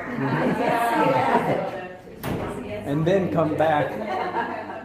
Then come back and hit it again. You can't do things like that slowly, or it'll look like you did it slowly.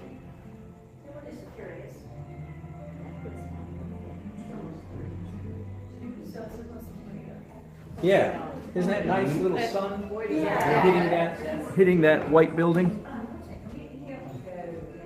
And again, that's it's not reflected in the photograph at all. That's why we're not painting photographs. The most important aspect of a painting is play of light. You heard things like that before? It's always, that I do remember from college. It's always about play of light. And play of light, by the way, does not include which way is the light coming from.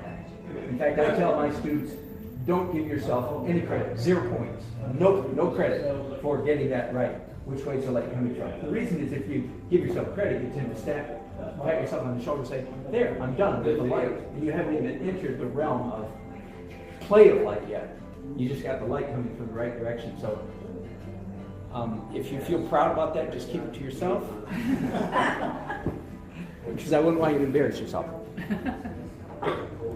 I'm going to do the same trick down there. Whew. That's scary. And then after I smear it, then I come back and reapply the impasto, the thick stuff that looks so good. There.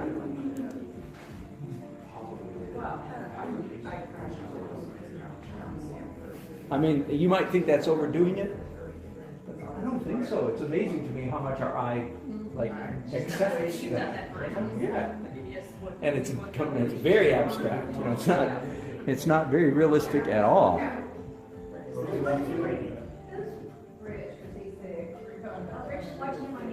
is watching on YouTube. Oh, is he? Oh, good. Hey, Rich. Thanks for joining us. Sorry you're not feeling well. I know the feeling. Don't we all? So we can see you from the beginning on YouTube? Yeah. Yes, exactly. You can go back and go to YouTube and do a search for Dan Nelson. That'll probably come up. Or Dan the Art Man. Hello. Welcome. How are you? Thanks for coming in. Thank you for painting with 2 hands. Yeah. We came to see it. That's great. Funny. Good. Okay, so again, this whole building basically I did almost with one color. So that's a good tip off that, that's probably not very good, is it? No, it's okay as long as you come back and do, as I said, something just slightly lighter. And then also then it just begins to enter the realm of play of light. It looks like the sun is doing so. Words that I like to use for play of light is exploding, splashing, ringing, violent words. So the more exploding is kind of started at the top of this part. That's what play of light is. Like if you're doing a still life with flowers, well, the light's hitting this flower. Hitting is not good enough. And if that's your inner dialogue, you will probably paint like hitting a flower. That's not a good still life make. Like exploding off that. Now we're getting somewhere. Get it? So play of light. Keep it violent, like that. Right there.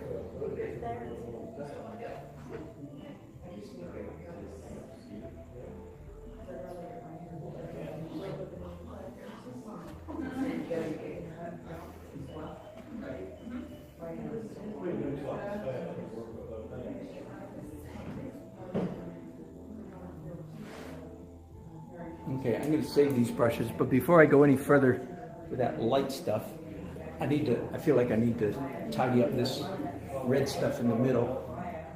I'm really anxious to have this whole area when you squint, read as a light value. So composition. How much can you handle? Are you artists? Good for you. How old are you? All right. Good. Thanks for coming. I was 16 once. In the middle of the last millennium. Thanks for coming. Okay. So lesson number 1. Lesson number 1, start painting with 2 or drawing with 2 hands. And your high school teachers won't understand that. Because they're not as good as me. and he's so darn humble too. That's what we really like about him. He's just so humble. When you're good, be proud. Anyway, but no, I'm trying to start a revolution. It's not going very well so far, but please join me. We all want a revolution.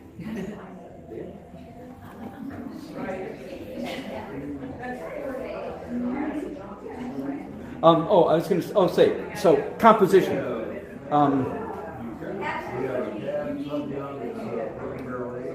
I am in the process of writing a book. It's going really slowly because I only feel free to write when my bills are paid. So some months I write, some months I don't. So, but it's going to be called The Breakable Laws of Painting. In my opinion, there are rules.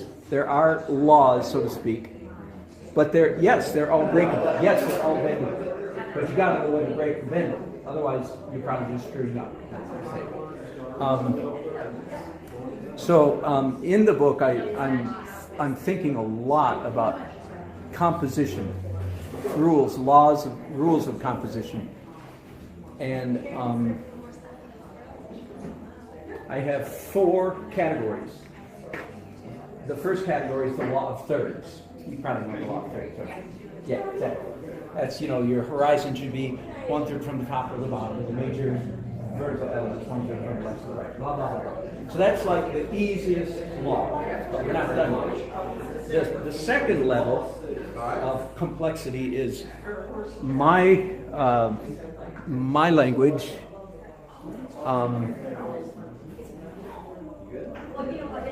And it's what I'm referred to here just a few minutes ago, that composition has only to do with that light and dark areas, not colors, light values, light and dark, major light and dark zones. And one way to describe a good composition is if either the light part of the painting, not the skinny stuff, but the big fat areas, either the light area or the dark area can be described with one word. Oh, I just say one sentence with no comments. But okay, so if I do this right, this painting will the light area will be a singular blob right in the middle of the painting. So that's more than one word, but so this is all light and everything else is dark. Or if I were to describe the dark areas in this painting, if I do a good job, and still kind of jury's still out, the dark area can be described as sort of stretched out U, or a laundry basket of dark. It's either that's dark or that's light. So that's a good way. And if you can't do that with your paintings, if you can't describe the major light or dark areas, which is what I did, by the way, several minutes ago when I stood back and said, I'm thinking about composition. That's exactly what I was thinking about. Then the third level is if you divide the painting into 3, instead of 2, divide it into 3 values, light, medium, and dark. And it's a good composition if 2 of those 3, light, medium, dark, if those 2 of those 3 are contiguous, touching each other, and only one of the 3 is speckled. So I haven't looked at this painting yet, and it's not done yet. But there's obviously 2 major dark areas, and here's a good sort of playing with it because now I'm violating what I said last time. But if I consider this little isthmus this little skinny thing through the middle if it's thick enough, if the blood can flow through there, then I can say, well, my dark areas are connected. And my light areas are, but midtones, by the way, is down here and up here, right? Midtone. Are you with me? And unless I try to pretend there's some sneaky little way that those midtones are connecting, I don't think I'm in luck. So what I'm hoping is that this painting, the darks are connected, dark, and a line in the middle, and the light area is all connected. It's basically a blob in the middle, and the midtones are not connected. Does that make sense? So and again, all these rules can be broken, but it's like, you should think about these things, and if it's not working, then you might not have a good composition. The fourth category is a man named Edgar Payne, the father of California School of Plein Air Painting from the 1950s. And he said all the good compositions in the world can be boiled down to 12. Or it was 13 maybe. And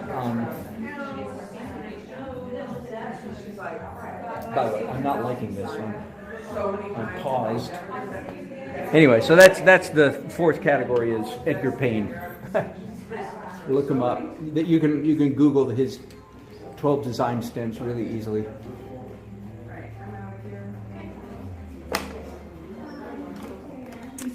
I'm going to cheat here. I'm going back to my pencils for a minute. So I'm thinking I need some more definition in here than what I've got right now. So cheating is legal.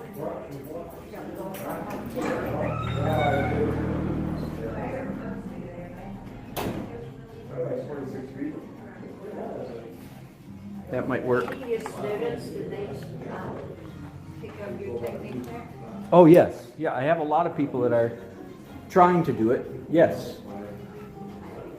You mean the acrylic underneath and all on top and all that, and the two hands, all of the above. Yes. I have a number of people who follow me on YouTube, and they'll show me their work and say, "I'm trying to do your style," and to varying degrees of success, of course. But yeah. At what point in your life as an artist did you embrace the two-handed? Only about 12 years ago. Yeah, you weren't here when I mentioned that. It's fairly recent development. And did you have an aha moment and thought, I've just got this hand just over here? That's exactly right. I did. Exactly. I read that Leonardo da Vinci painted with two hands. Had a light aha moment, said, is anybody paying attention here? Da Vinci painted with two hands. How come I've never seen anybody paint with two hands? So that was part of it. Yes. And when I started, my left hand was completely useless, uncoordinated. But in spite of that, my painting improved immediately. As soon as I started even trying to paint with two hands, my painting got better. And you didn't invite us. So yes, you're going to every once in a while. So yeah. And good luck with Take care. Chris and Chris. Yeah. Chris and Chris? Yeah. Chris is You know what they say about tequila? No. Chris is the new boyfriend. Oh. Well, you know what they say about tequila? Tequila makes you crazy? Yeah. No, that's not what I agree with you. Thank you so much, guys, for the invite.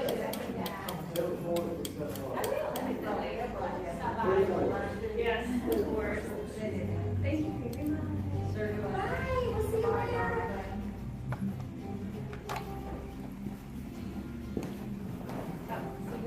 Oh, this is my baby. Oh, yes. I'm going to switch to blue now for just a little while. I'm not sure that I'm done the beige, but you can see how the little bits of light that I hit, what a difference that makes. I may come back and do more, but I'm anxious to get, I like kind of building things up sort of evenly, so it's certainly time for me to do some blue stuff. Does anybody know where I put my razor? Never mind. Okay, I'll try to get. I'm running out of.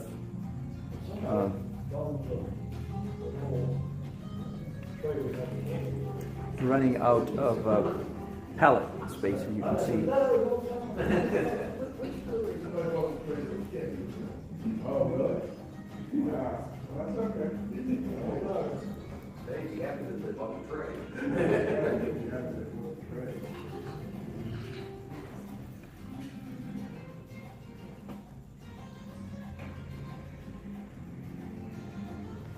At the moment, the contrast between this building and the sky behind it is not adequate. It's not sufficient. But I'm going to come back and lighten the sky in a few minutes. So I think maybe I'm not as far off as it looks.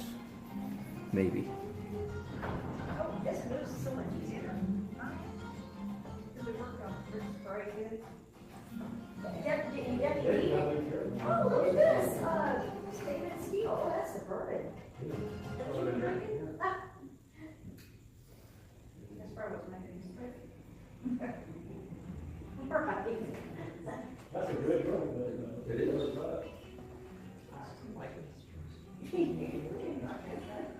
Between the two? Oh, He loves that, and that is so good. no, we don't need it. Until you got here today, this is the first time you saw that cityscape picture, isn't it? No. No? That one? Yeah. Yeah. No, I brought that with me from home. Oh, did you? Yeah. And I've painted. I mean, I'm not sure how much difference it would make, but probably some. I've painted downtown Raleigh more than anybody in the history. So Yeah. this is something you're comfortable with. Yeah, I'm pretty familiar with it. Yeah. It looks like it. Thank you.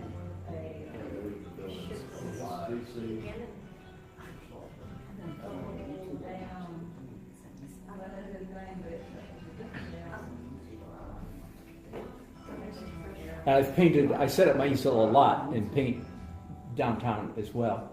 In fact, and I've set my easel right there and painted this scene en plein air. Do you know that term, en plein air? That means on location, yeah.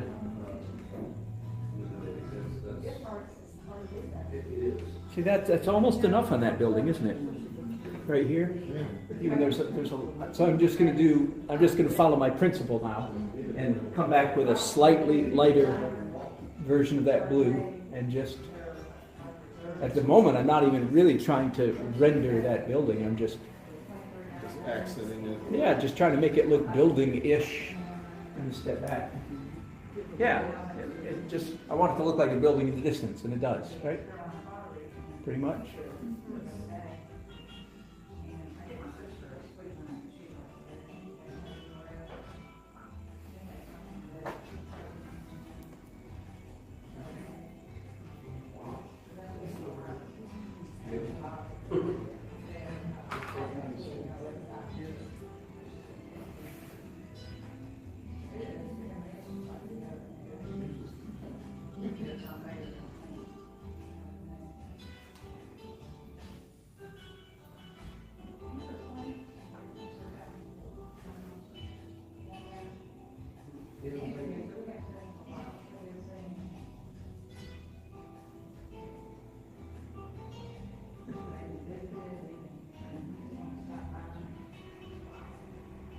That's great. It's the shadow coming off the. Yeah. Yeah. Yeah, and it looks like it all of a sudden, doesn't it? Oh, yeah, that did.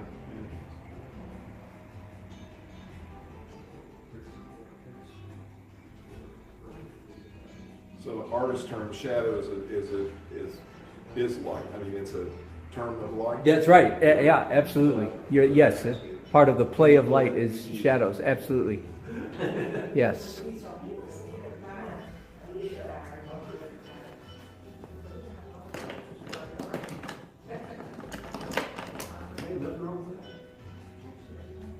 And there's this red hat building up here, which looks like it's red, but if I come up here with just a little bit brighter red, same principle, it'll really pop.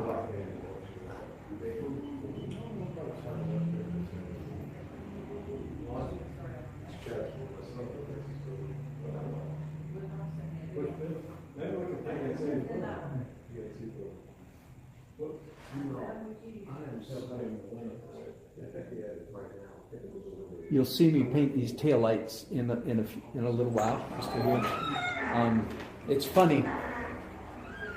There's no way to paint a red light that looks like it's a bright red light using red paint. No matter what kind of red you mix up, if it's red, it doesn't look bright. It looks like some red felt. Okay, I'll go ahead and do it right now then, since I'm touching the subject. And I don't know. I have a real serious question about this. I don't know if what I'm about to do. I don't know if this looks like light to us because of the camera, because we're so accustomed to seeing photographs like this.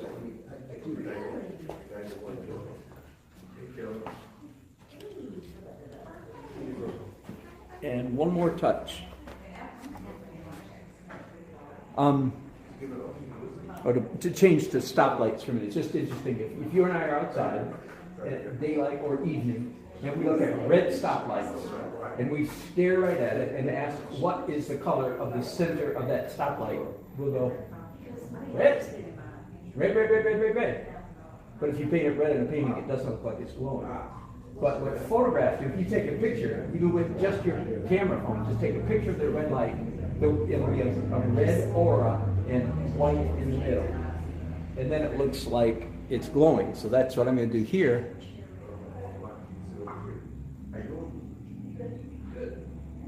If I get the ratios right, that's so.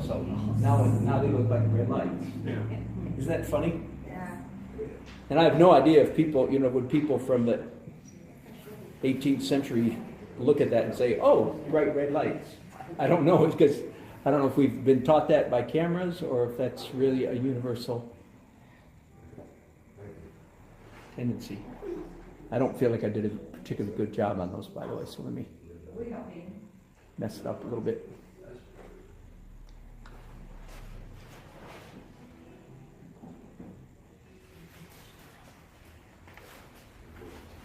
Okay, now finally some blue sky.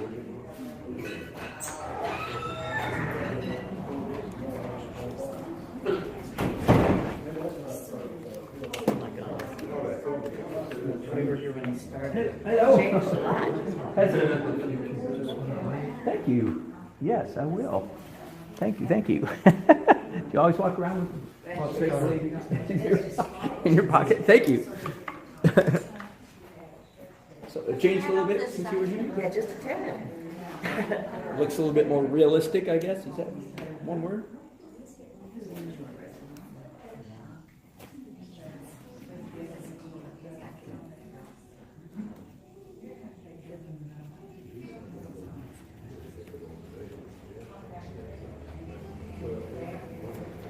So pardon me just a minute, folks. I'm running out of palette room.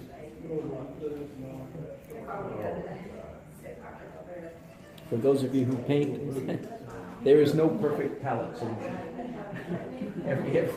This is just one solution. Thank you. Do you want to keep it? No. You're going to need it. Yeah, but I'm more money because I forget. Thank you. If you're still here when I meet next time, I'll yell. Thank you. What is your name? Chris. Hey, thank you, Chris.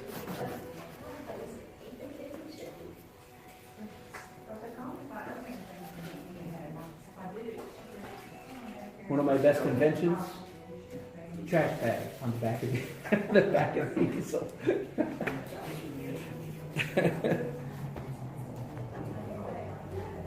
and a roll of paper towels on the back of the easel. All these things you pick up if you paint enough times.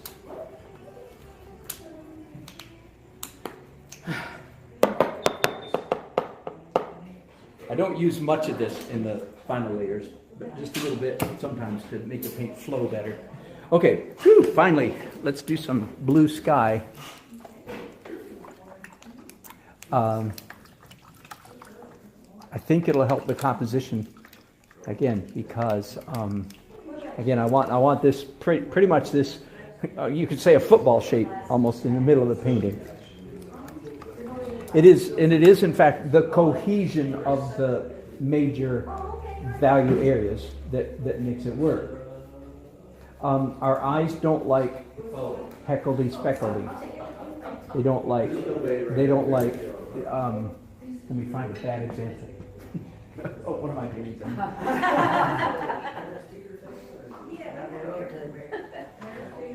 Yeah. I modified this painting one time. It was done, and then I came back and modified it and tried to make it more cohesive. I think that's maybe the better way. Make the large light and dark areas more cohesive, and then it worked better. So I'm hoping that if I make this sky up here lighter, again, it'll aid in that composition issue.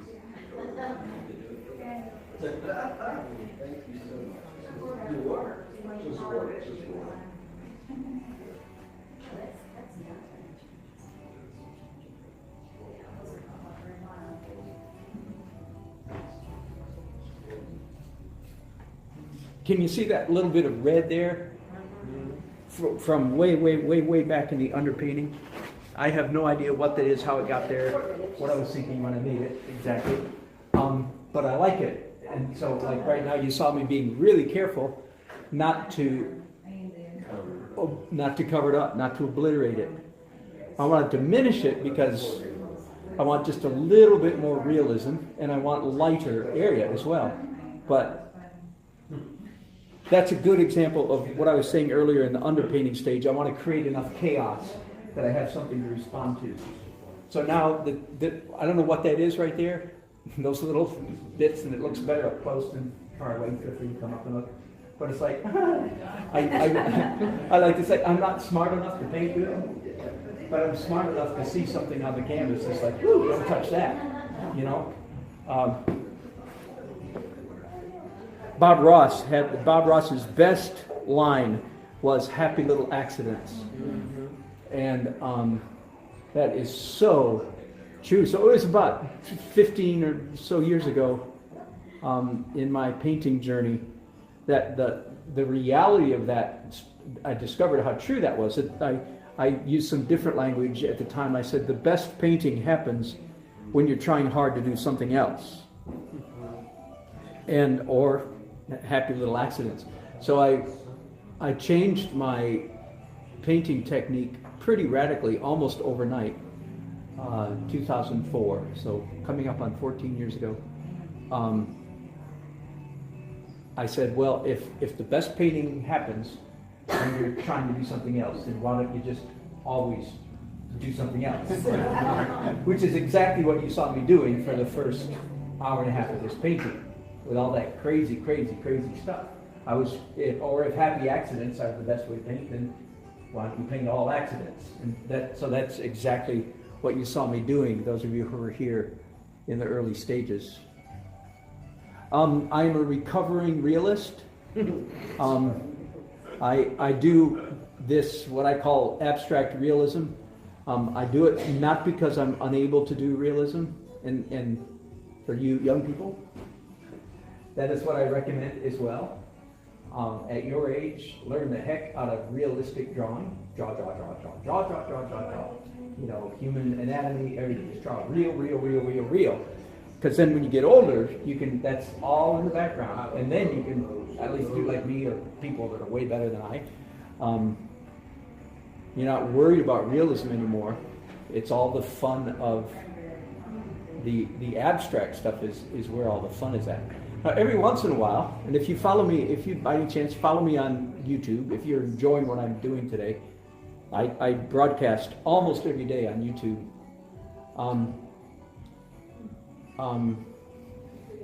I was going to say something that I forgot what it was. It'll come back.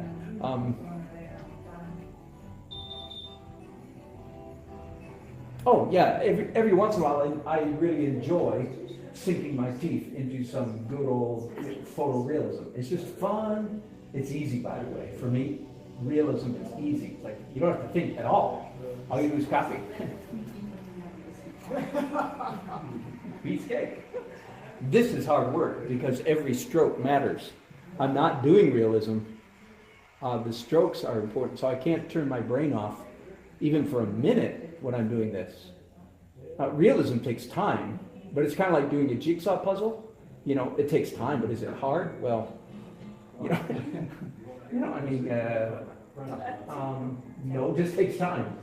You know, it's hard for people who don't like jigsaw puzzles. I understand that.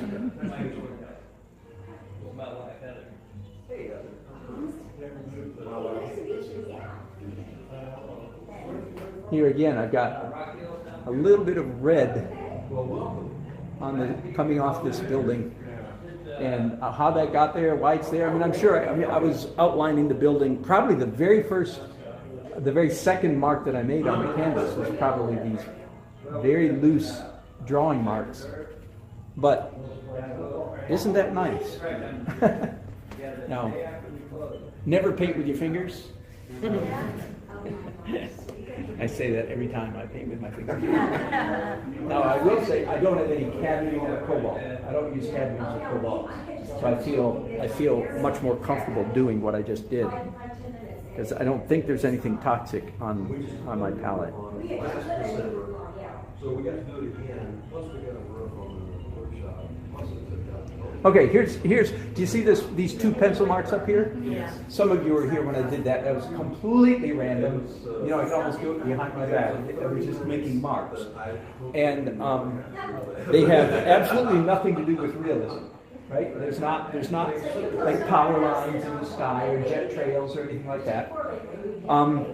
And now you can see I have the prerogative to cover them up if I don't like it. What almost always amazes me, now I actually am going to, because there's two of them, I'm not crazy about this one right here, so I'm going to cover that one up. What almost always surprises me is how much, not only do I like it, I actually just amplified it.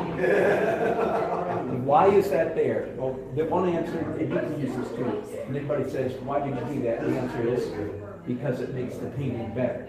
Okay. It certainly doesn't have anything to do with realism, right? But the painting looks better. Now, I'm questioning this little, it's too late now, I'm questioning that little yellow dot, you know, and I'm questioning this up here.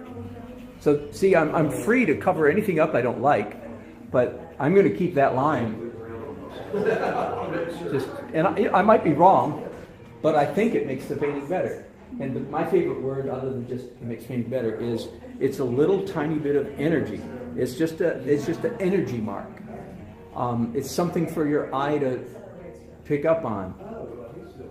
Now here again, I want to do sky up here, but I don't want to obliterate all these little random things that are happening out here. There's kind of a purple, red there, and green up here.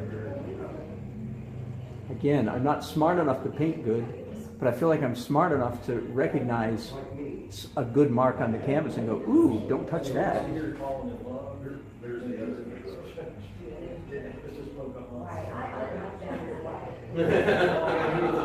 I am going to mixing up some greenish stuff here. I'm going to make this part of the building. I wasn't sure if that was sky or building, but now I'm making it building.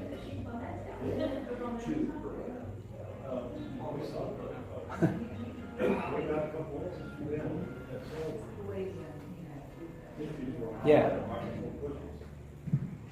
I'm going to lighten that one little bit right there. I think. Yeah. Here's what I'm going to do.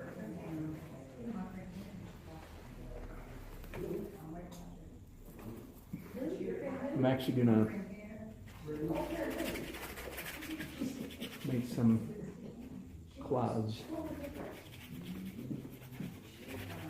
that go up off the... Close your eyes and do that too? Yeah, pretty much.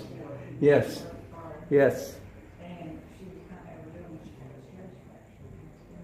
Now I have to do some white on this building. That's still in reserve. It's still waiting to happen. But there, just a little bit more. Woo. What about that one random stroke? All in favor of it? All against it? Okay. We can go either way, can we?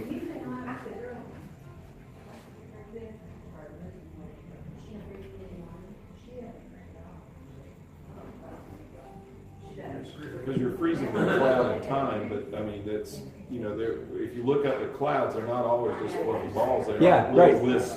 Things like strange things happen. Yeah, you just look at, wow, that's Yeah. sort of. Yeah, that's, yep.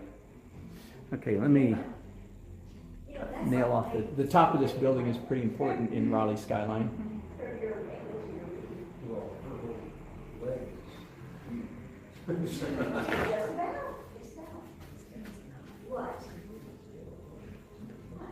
He's smart, he's not saying that.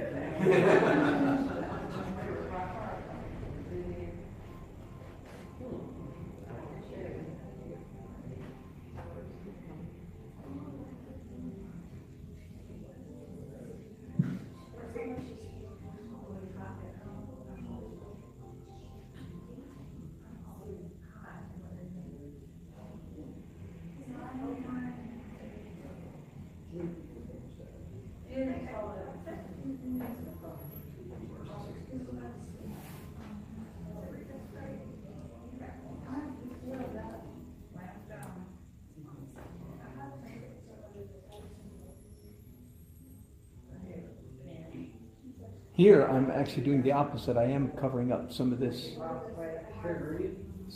random stuff. Ooh, I like that color. So I was actually cleaning up, you know, some of the random mess. I had that prerogative. Same thing right there. There. Now, I didn't do much of the light blue stuff. So let me hit this building for the second time, or third time, whatever it is. Whoops. You ever put too much paint on your brush? It's like, oops, I didn't mean to do that.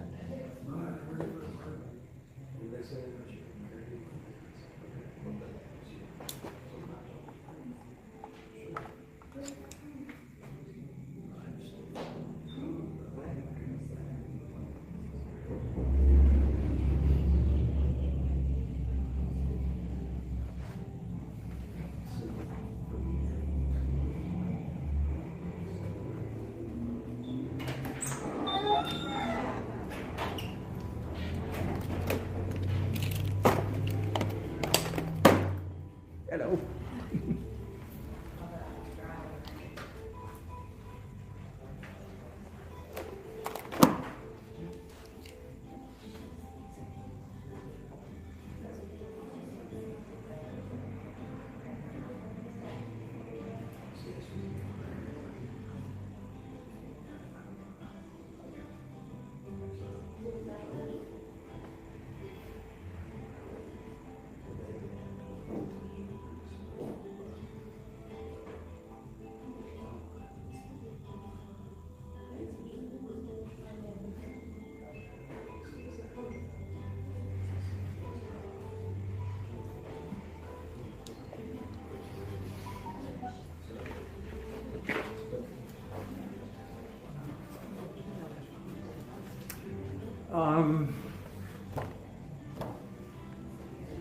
Something about this, these buildings down here doesn't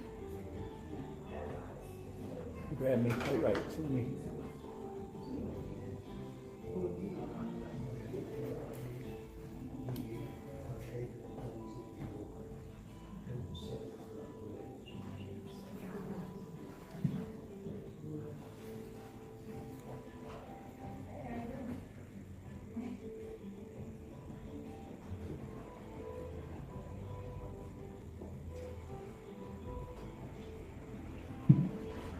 It's a little better. A little bit.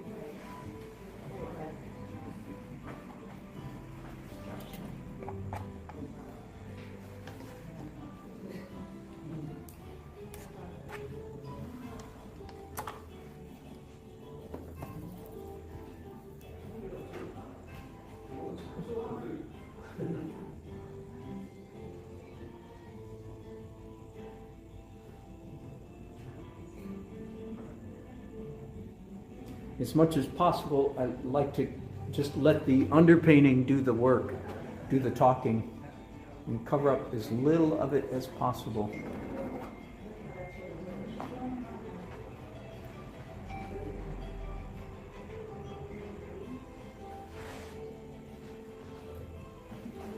Hello, you all. Thank you for coming by. We're being very quiet. That's my son's building. Is it? He lives in the PNC. PNC, yeah, yeah.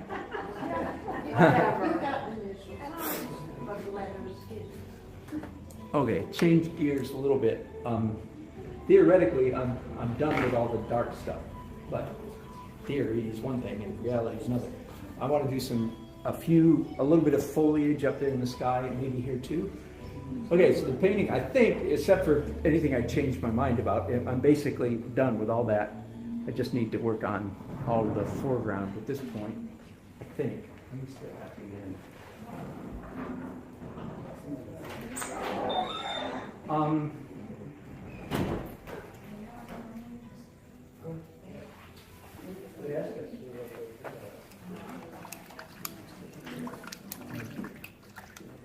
How am I doing? What time is it? 3:30. I'm getting close.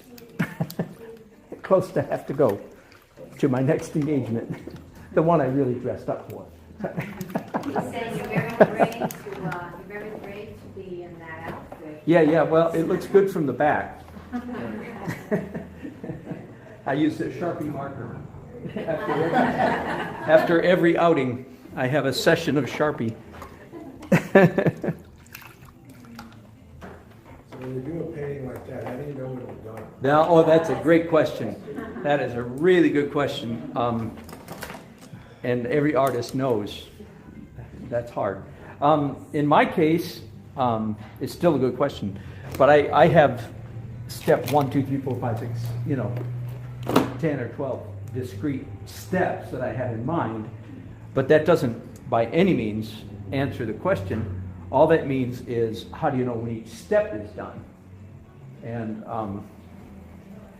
the answer is, it's hard. Well, the real answer is, when is the painting finished? The real answer is, when it sells. Very good answer. That's a very good answer, yeah. Until then, I can come in here and grab anything off Rick's wall and finish it, I presume. But it's hard to know. And the answer, another honest answer to that question is, it's always done before you think it is. I've seen this over and over and over in my monthly painters group. Some of us have been getting together, and everybody's welcome, by the way, if anybody wants to join our painters group, second Tuesday of every night in Cary. That one artist will put their painting up in front of the group, and they'll say, well, I'm not done with this part over here. And there'll be a whole chorus from all the other artists in the room go, no, don't touch it. And then they'll go, oh, okay. And then that person will sit down, the next person will get up and say, well, I'm not done. And everybody, including the person who just was up there, will say, no, don't touch. So I've discovered we're always, as artists, we're more willing to let the other guy, finish in a more abstracted state than we ourselves are. What happens is we get in our minds, and I'm still guilty of this. I mean, it helps to know all these things, but it's still not a guarantee that you won't screw up. We get in our minds that we're going somewhere. Oh, I have to do this and this and this and this and this and this and this before I'm finished. When really you don't have to do all those thises. And so it's hard. It's hard to know when you're done. And one of the jokes is, how many people do a painting? The answer is 2, one to paint, one to shoot them before he thinks he's done or she's done. Because that is a really good question. What are those steps that you talked about in your mind? You say that? You were here earlier, were you? I wasn't. Well, you can go back and watch it on YouTube if you want. Okay, I'll do that. I start out with acrylics, and it's very, very abstract. I mean, I start with 4-inch brushes, making great big swooshy marks across the canvas that have, in fact, the first marks I make have nothing to do with the subject matter at all. When he was 2 minutes into it, we told him he was done. Yeah, that's right. Yeah, if only that was my style. I could finish a painting in 60 seconds. And then it's acrylic, transparent acrylic, layers of transparent acrylic, interspersed by drawing with brushes and drawing with pencils, and then white, opaque white. So I did about 7 layers of acrylics, I think, today, and then switched to oil, glazed the whole thing, a couple different colors, and then wiped it off with a rag. I mean, wiped off different areas with a rag. Looks like a bunch of people hiding in the trees. Yeah. They all have white coats. Yep.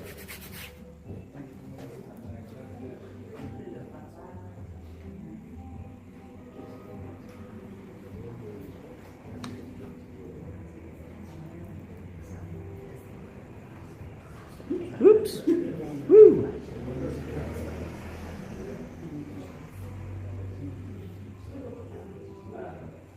Don't know where I'm picking up this skinned over white, titanium white. I got it somewhere.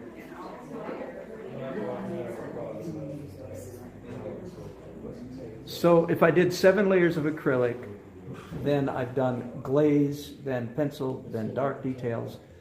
1, 2, 3, 4, 5. So 12 layers, basically 12 steps, 12 discrete steps of painting at this point. And this is the last layer. Well, if I decide to do this painting a second day, which of course I do sometimes, then after all this is dry, if any of you are artists and you want to play around with this, so tomorrow or the next day at least, this will all be dry. I go back and do glazes over the entire thing again. Whatever colors I want, as heavy or as light as I want. And then I do dark details and light. In other words, I repeat the last 3 steps of today all over again. It almost always makes the painting better. Although it isn't necessarily, doesn't make the painting, what's the word, freer, you know, because there's always a possibility of overworking something. I don't think I'm overworked today. Everybody say, oh no, man, it's not overworked. Make me feel good.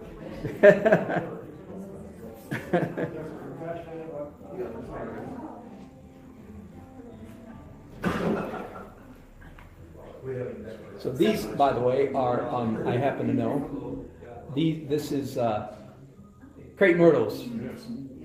So I decided to go, unlike, it's not in that photograph, but I've been there plenty of times when the crepe myrtles were in bloom. Dan? Yes? When you said after it dries, you put a glaze over it, you can pick it however you want. Does that change the color of the... Yes. Yeah. So, like, what color are you thinking of doing over this right Good. now? In fact, so here's what in the class, here's what I require my students to say on the second day. Well, I like it. You have to say that. You can't say, what was I thinking? You have to say, I like it, but I wish it was more blank. And blank is a color. Like more lavenders, make it look more, more twilight? Exactly. A lot of times on a painting like this painting is mostly cool, I think. Uh-huh. Do you agree? Yeah. You don't want 50-50 by the way. You want a painting that's half cool and half warm. It's irritating. So I was aiming for a cool painting. So on this painting, on a second day, I might go, well, I like it, but I wonder what it would look like if it was all warm. And then I would do like an oxide red, which is like burnt sienna, a warm glaze over the whole thing. Now the nice thing is it's dry. So you can do any color in the world you want on it and wipe it off if you don't like it. Okay. But on the other hand, I might say, no, I think I'd like this to be even cooler. I don't think I'd say that with this one. I think I'd So do if you two. did like a gold wash, it'd make it look more sunset? It would make it look almost more Renaissance. you know, More like that one over there and the. yeah, either of these, yeah. Yeah. Okay. And But most of my- a lavender would make it look more like twilight. Exactly. In the evening. Okay. So you start with that, and then you come back and add, you know, dark details and light details. You always finish with light. You never finish with dark. Anytime you put light on your canvas, that's the wind-up. The follow-through is you come back with a light color on top of that. Where do you teach your classes? I teach at Jerry's Artorama in Raleigh quite a bit.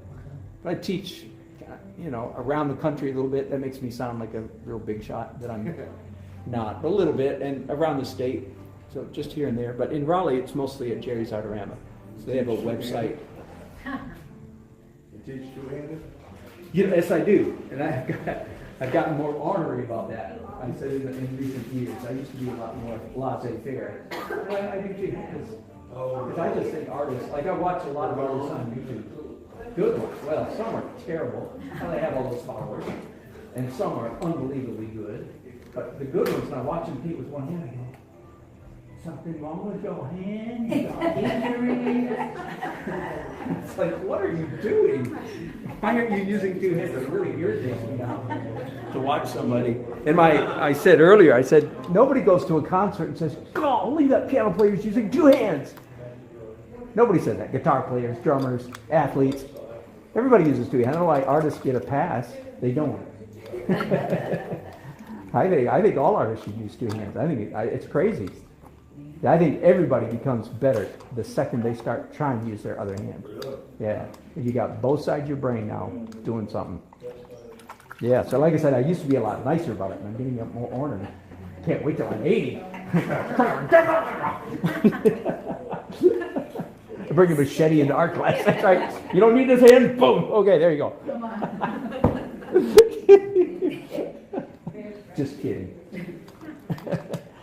Okay, so like on the fire truck, what was your final wash on that one? I can't remember if I came back into the second day on that. Very possible. A warm, like a burnt sienna-ish. Red oxide is my favorite, but it's not red. It's like orange brown. Okay. Very possible that that's what that was. Yeah. And so then this one, these would be more the golds Yeah. maybe? I'm trying to think of how this is going to look, finished product. Well, I probably am going to fish today. I'm probably not going to do that day 2 glaze. I consider that a luxury. You know, of course, today I'm just trying to get this at a point where I like it, which I think I do. It's beautiful. All in favor? It's beautiful, yeah. No, I think I like the palette is, you know, the main thing. But here's what I'm doing. I always like to finish the painting in one day, always. But if I have to do a second day, I throw myself a bone and say, okay, sorry, buddy, you didn't finish yesterday, but guess what? You get to do a glaze. Yippee! Because everything looks better with a glaze over it. Any color. And you always do that with the liquid? Yes, right. Unless you go to day 3 or 4, then you have to start worrying about thick over lean. That's fat over lean. You have to start worrying about slow or fast. So then I'll do a slow dry medium if I do. So you can keep doing that over and over and over again. So about 2 days. Yeah. Now, and the white I'm using here, by the way, is alkyd. It's an alkyd white. It's a fast dry oil. Otherwise, like this fat stuff here, that would take 3 weeks to dry right there. And I don't have 3 weeks. Okay, let me keep on.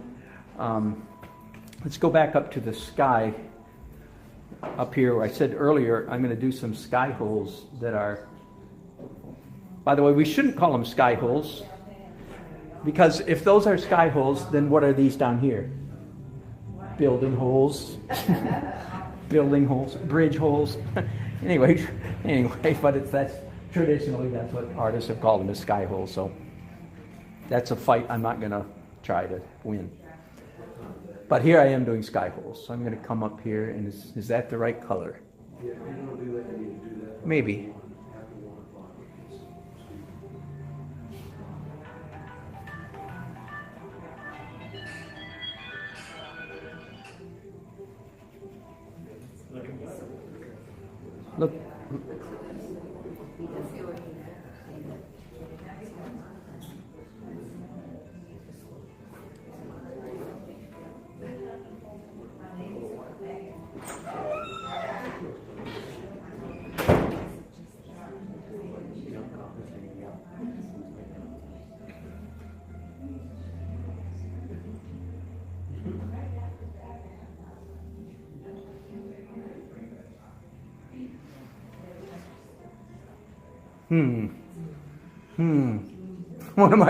One of my followers on YouTube, I was talking about sky holes, and if you don't do them right, they turn into sky dots. Sky dots is bad. So, and those look a little bit dotty. So let me work on them a little bit. We don't want sky dots. Sky dots looks like bits of blue paint on top of your tree, right? You want it to look like sky behind the tree. And how do you know that's hard? As soon as you try it, you'll find out it's hard.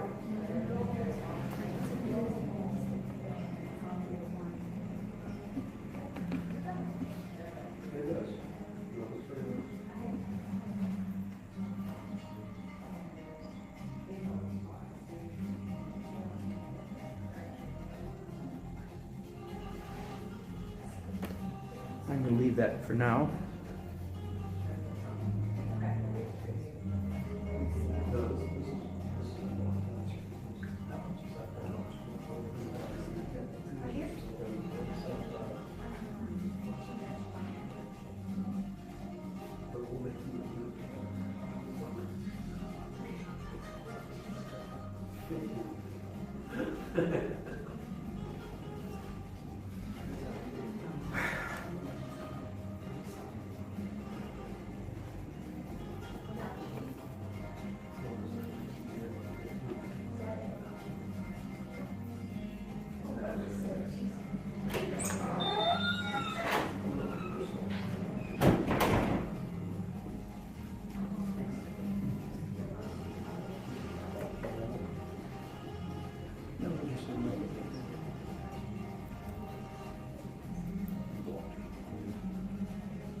I want to work on, I said this area up here was done, but I realized I should really do a little bit on these trees, make them look a little more tree-ish.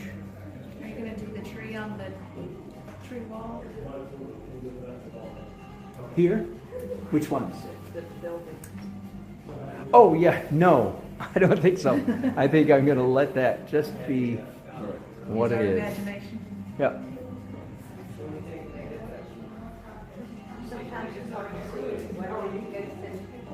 Yeah, I did have a client one time that asked me to come back and make the tree more obvious. I think it was the city. I think it was somebody in the city, with the city, that asked me to do that. That's kind of funny.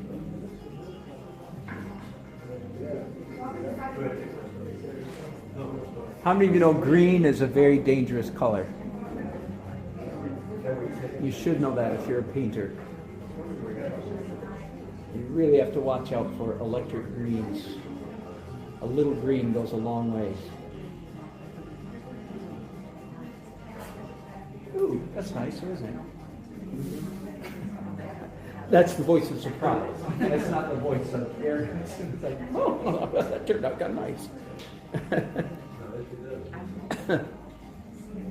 So earlier you said the painting is done when it sells. Yes. Ultimately it's done. Yes. But if you were doing the glaze, if there was a day two, is the last thing that you actually do then is take ownership and then put your name on the painting? Yes. Okay. Exactly. Yep.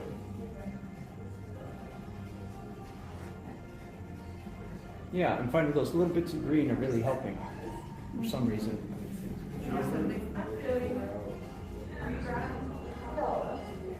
Except for too much of this. And a little bit too much of that. There.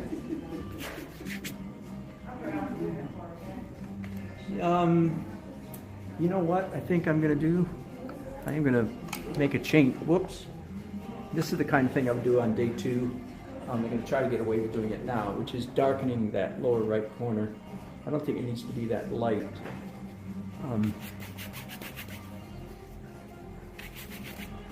I'm looking for it just a neutral.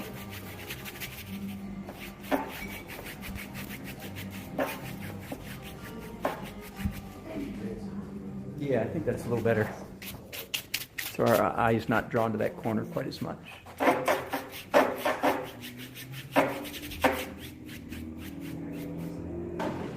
Now, anytime you add dark though, that's always the wind-up. You never finish with light. You always finish with, you never finish with dark, you always finish with light. So I'm trying to mix up a pale version of what's already there. And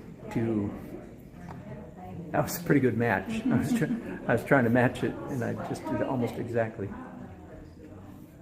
See, so now just those little bits of light make us say, yeah, that's all right. It doesn't bother me now.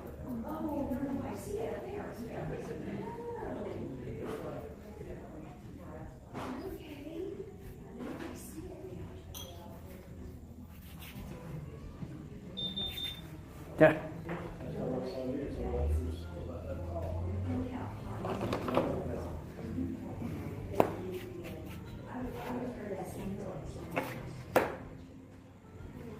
I'm glad there's nobody watching me right now. I flounder around. Oh, try this, try that, try this, try that.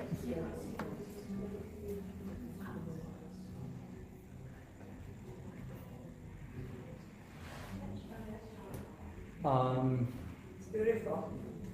Am I done? I might be. On the left at the top, is that the acrylics with your body? Yes, that, yeah. Yep. And you bring up a good point. Is that so close to the corner that maybe I should diminish that a little bit? Let me try that. I like it. You can tell I like it. I left it there. But it might be a bit much energy for that close to the corner of the painting.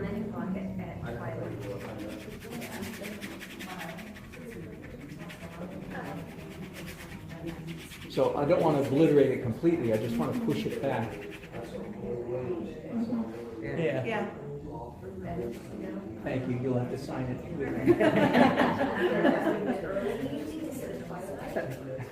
Anything else? Anybody else want to sign something? Okay, so when is the painting finished? Before you think it is. So I don't think I'm finished, so I must be. Yeah, that's great.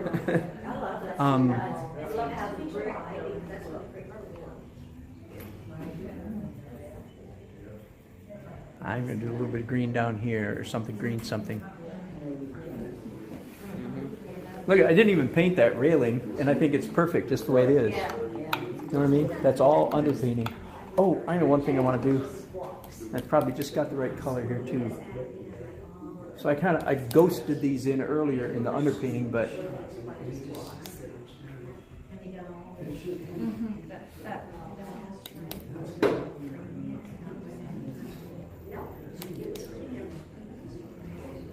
my impression, there's a whole bunch of these downtown. Just, yeah.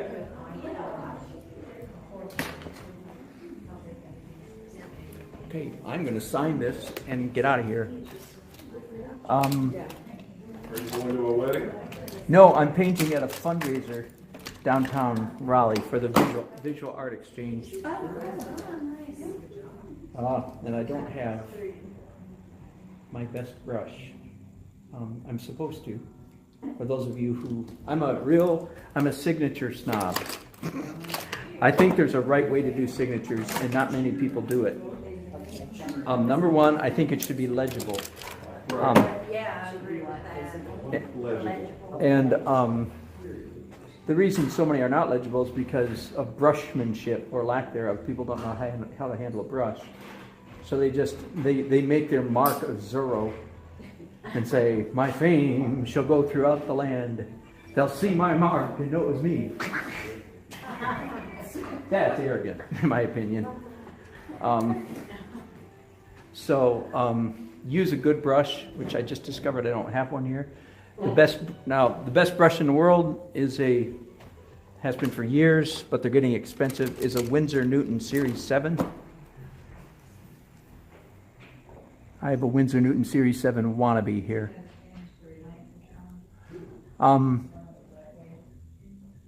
What I recommend is figure out what your signature is. Sit down one day and write it. You know, you write it on your check, but nobody can read that. Figure out what you want your signature to be and then stick with it. It's always the same.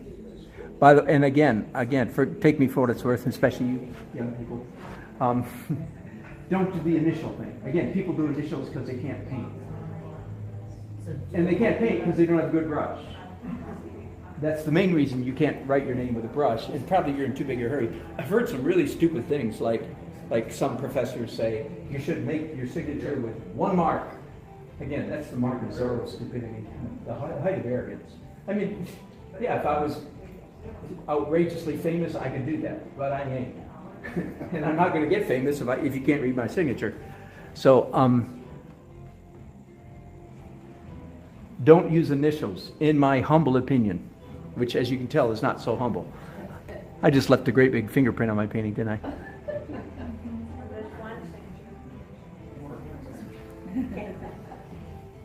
And as you can see, it takes me quite a while to do my signature. But when I'm done, you can read it. You can tell who did this painting. Some bloke named Dan Nelson, evidently. What do you feel about what you should use for your signature if you changed your name through marriage? Okay, through marriage. Ah, yeah, no, I don't know. Whatever. If you were famous before you got married, then keep it. And that's a relative statement, isn't it? Yeah, no, no problem with women artists who retain their maiden name for their art world. I'm really not liking this brush. So what I have to do is when I go home, I have to make sure I get one of my good brushes and put it in this kit. I've made several art kits. This is just one. And evidently, I'm missing my signature brush in it.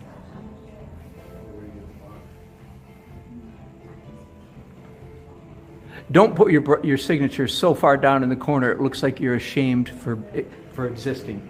You know, I see that a lot. Oh, I'm so humble, I'm so bad, I'm so no good, I'll just sign it like right down here. That's blue. Uncomfortable. Do you have a date you are? I don't. Maybe I should. Usually, a gallery doesn't want it dated because they don't want people watching you and saying, he did this 4 years ago, I don't want that. Rick, if you ever thought about it, but does that sound right? You want people thinking I did every one of these paintings this month. And there's nothing old in this gallery, by the way, just for what it's worth. Probably the oldest one is the fire truck, and I like that painting a lot, so I'm not ashamed of it. It's not old.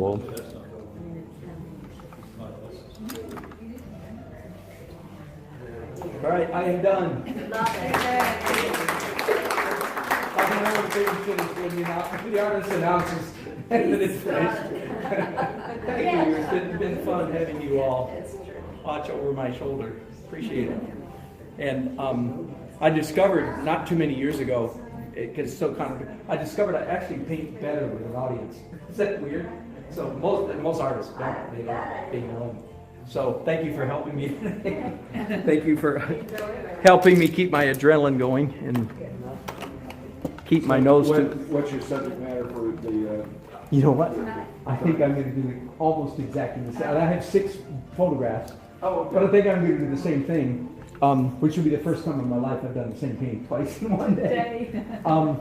The reason is last year, I've done this 9 years in a row for them, and I usually paint the event, like, paint you guys, which I love doing. It's kind of artsy, but when I did the Skyline last year, it went for a record price, so it makes me think, okay, well, paint everything on the wall.